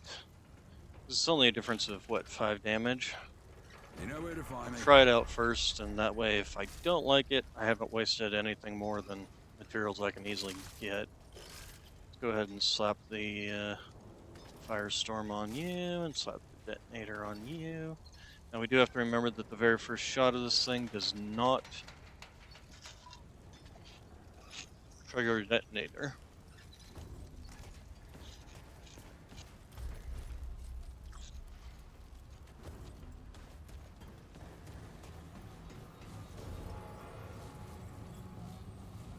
Okay, also, should I just reroll Awesome so that I can get the places that I need to get? Because I'm never going to find the clockwork pinion here. And a couple of the other things that I need are not going to be found here either. So yeah, I think we're just going to go ahead and reroll into a proper Lawsome one. Run with Veterans still. And it starts us on the Forlorn Coast anyway.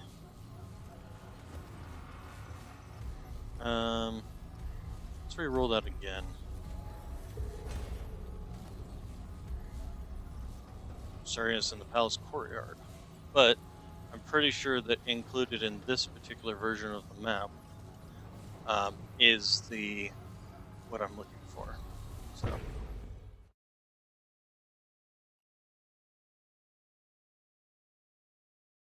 And the kitty cats are freed. Hey, Noxy boy. Purr, purr, purr. Purr, purr, purr. Alright, so let's... Real pretty. Yeah, I don't trust this place. Yeah, good reason not to. Can I even open this? No, I have to put in the faces first. So...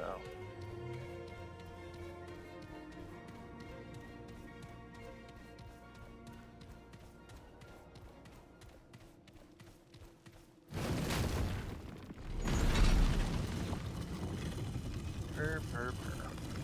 Purr, purr, purr. Okay, nice. Alright, so... Well...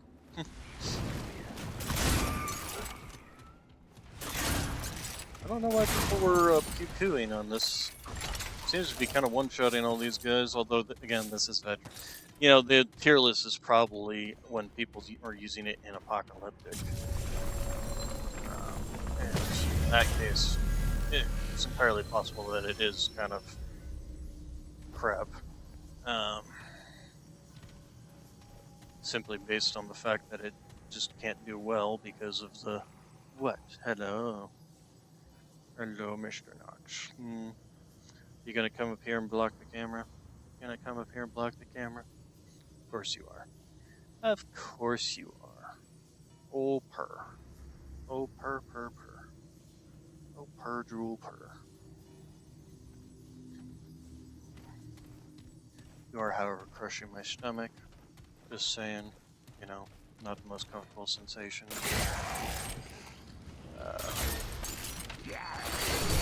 Ow.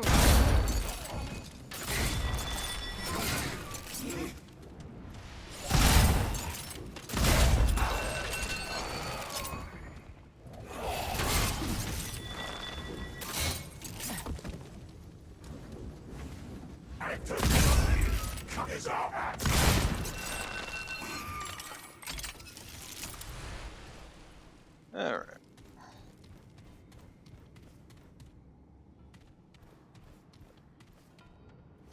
Excuse you, mister.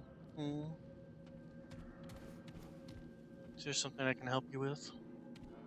Doesn't involve you walking all over me? Oh, that's right, we have to get the little, pen. Oh, come on. Gonna settle down, huh? Gonna settle down? Okay, let me move some camera wires. Move your butt. There you go. Oh my goodness.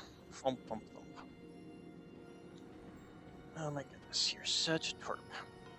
Yes, you are.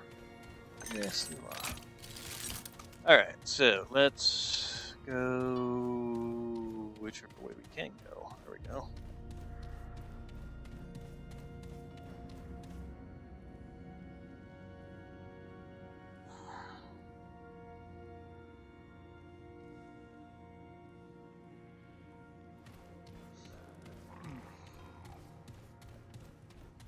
Here's the first mask.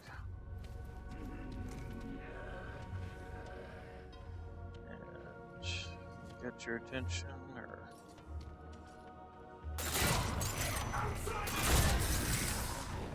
Okay, we're gonna run away.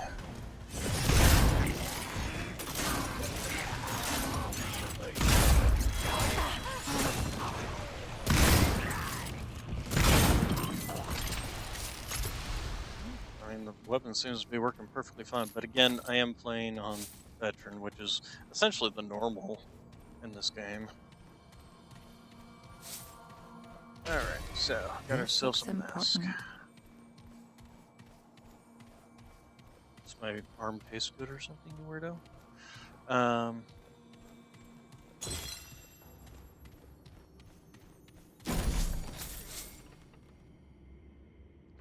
You're such a twerp.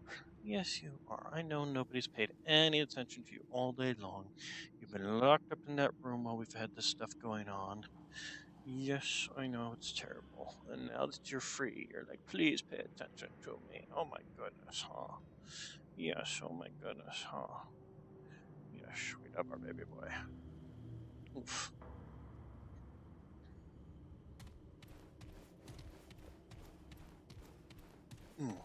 However, I also need to kind of go to the bathroom. I was hoping to wait until the end of stream, but you tromping all over my bladder isn't helping that. No, you tromping all over my bladder is not helping the fact that I need to go to the bathroom. I was trying to hold on. Yes, oh my goodness. And of course, if you tromp all over my bladder, I'm gonna have to get you up. Okay, this is it.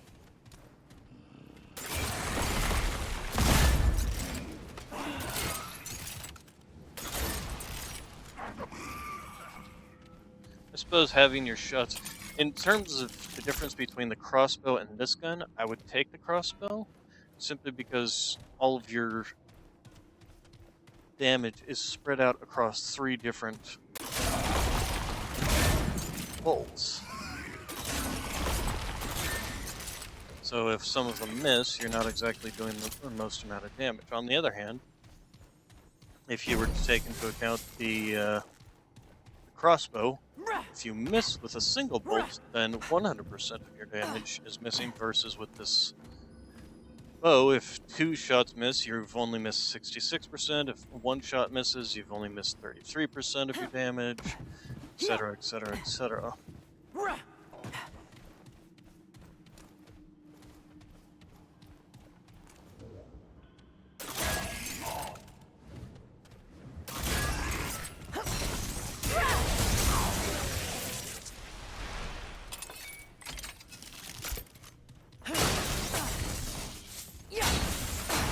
So it's not that I don't like this weapon, it's just I feel like the regular crossbow would be just as good. Let's go ahead and play around with the regular crossbow for a little bit. Actually, that does beg the question. Versus the Trinity bow. So that was, the Trinity bow had 144 times 3. So that's 300, that's 420-ish or so. I think it's a little bit more, like 430, versus the single crossbow with its 375 damage. So technically, when all three of the shots of the Trinity crossbow hit, they do more damage than the crossbow itself. Let's go ahead and do this and do that.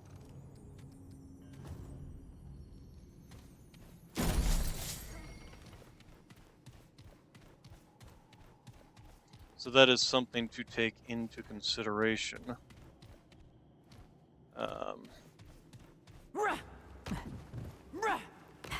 Did I get the things that were over here? I guess so. Here.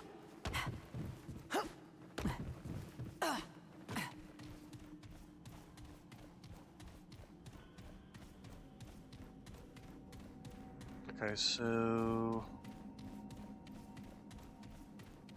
And this was just down there, so there's nothing to do there.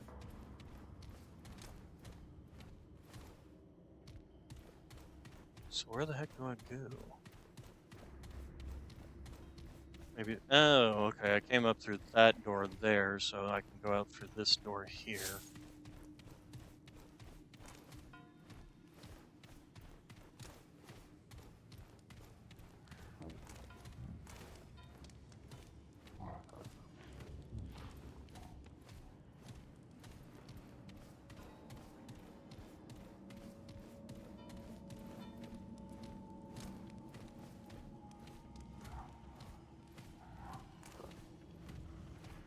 Sounds like there's something in this room next to me.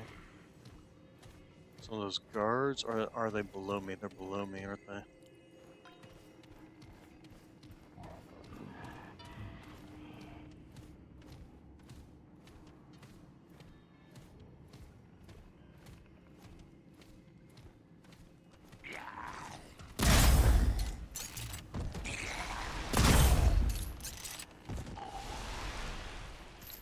Either the bolt or the bolt plus explosive are pretty. Nice.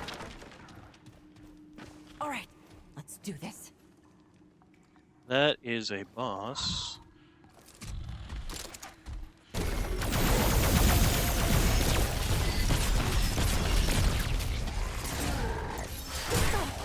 Ow.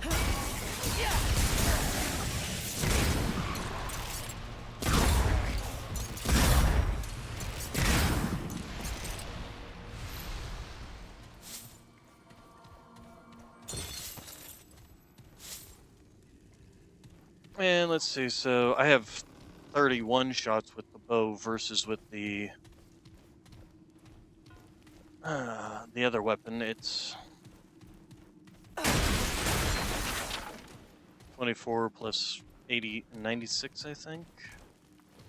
But if you take into account the fact that you're firing 3 shots, you only get 8 shots per magazine, whereas this you only get 1 shot per magazine, but...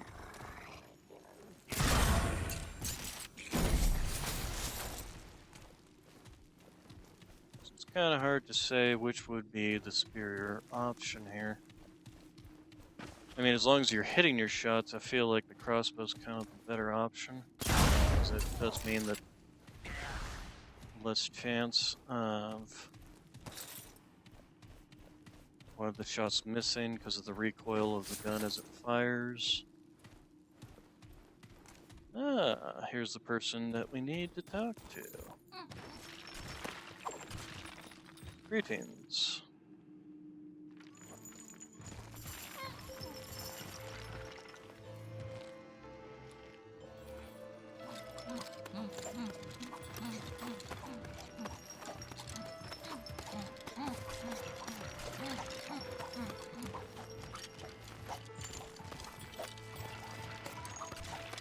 I mean, it's pretty good.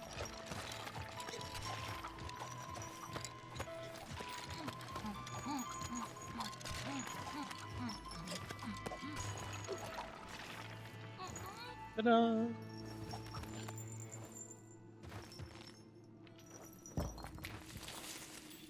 And there he goes. He hands you the pen. which allows me access to the other two areas. This one here and this one here. Also should definitely check this out. I think that actually leads me over to the goddess. Oh, speaking of.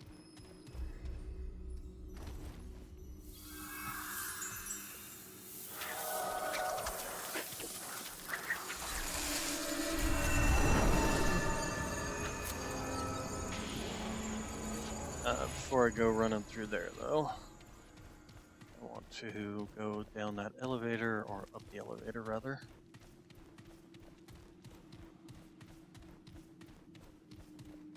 And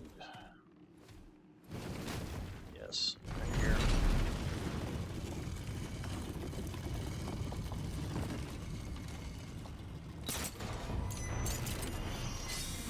Oh, fun. It's a boss.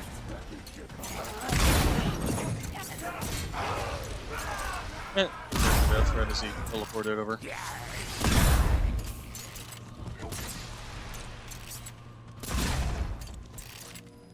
Oh, well, we got another one here.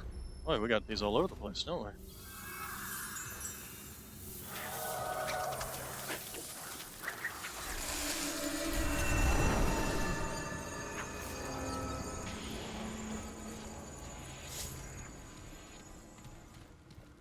Okay, where do you lead? That's a good question. What's up, Nox? What? You seeing a bug outside the window, huh? That you want to chase?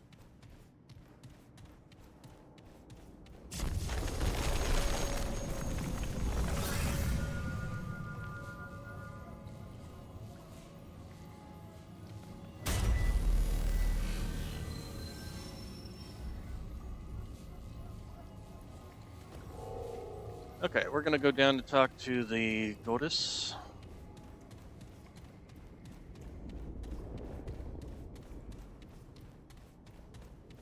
And then we'll probably call it there for today.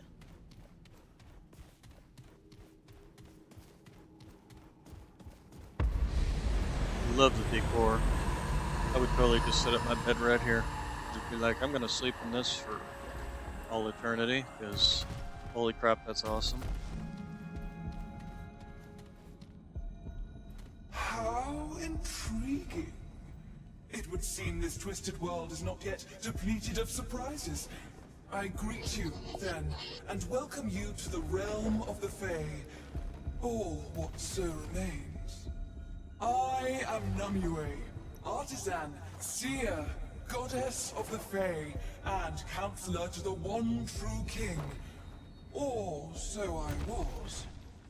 Still, it is my gift to see what cannot be seen, and to forge what cannot be forged. So then, strange one, what brings you thus before me? You are strange indeed. How... Okay, I don't think there's really anything for me to get from her. I mean, I could get this Nemu's ribbon, but it costs both the gold ribbon and silver ribbon for me to do it. And it's not particularly what I would consider a very useful amulet. The imposter yet lives.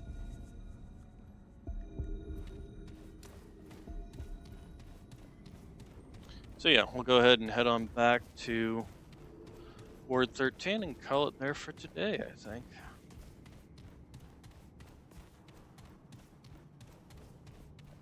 But yeah, I definitely think that using the detonator, obviously, with the detonator trigger amulet, is most useful in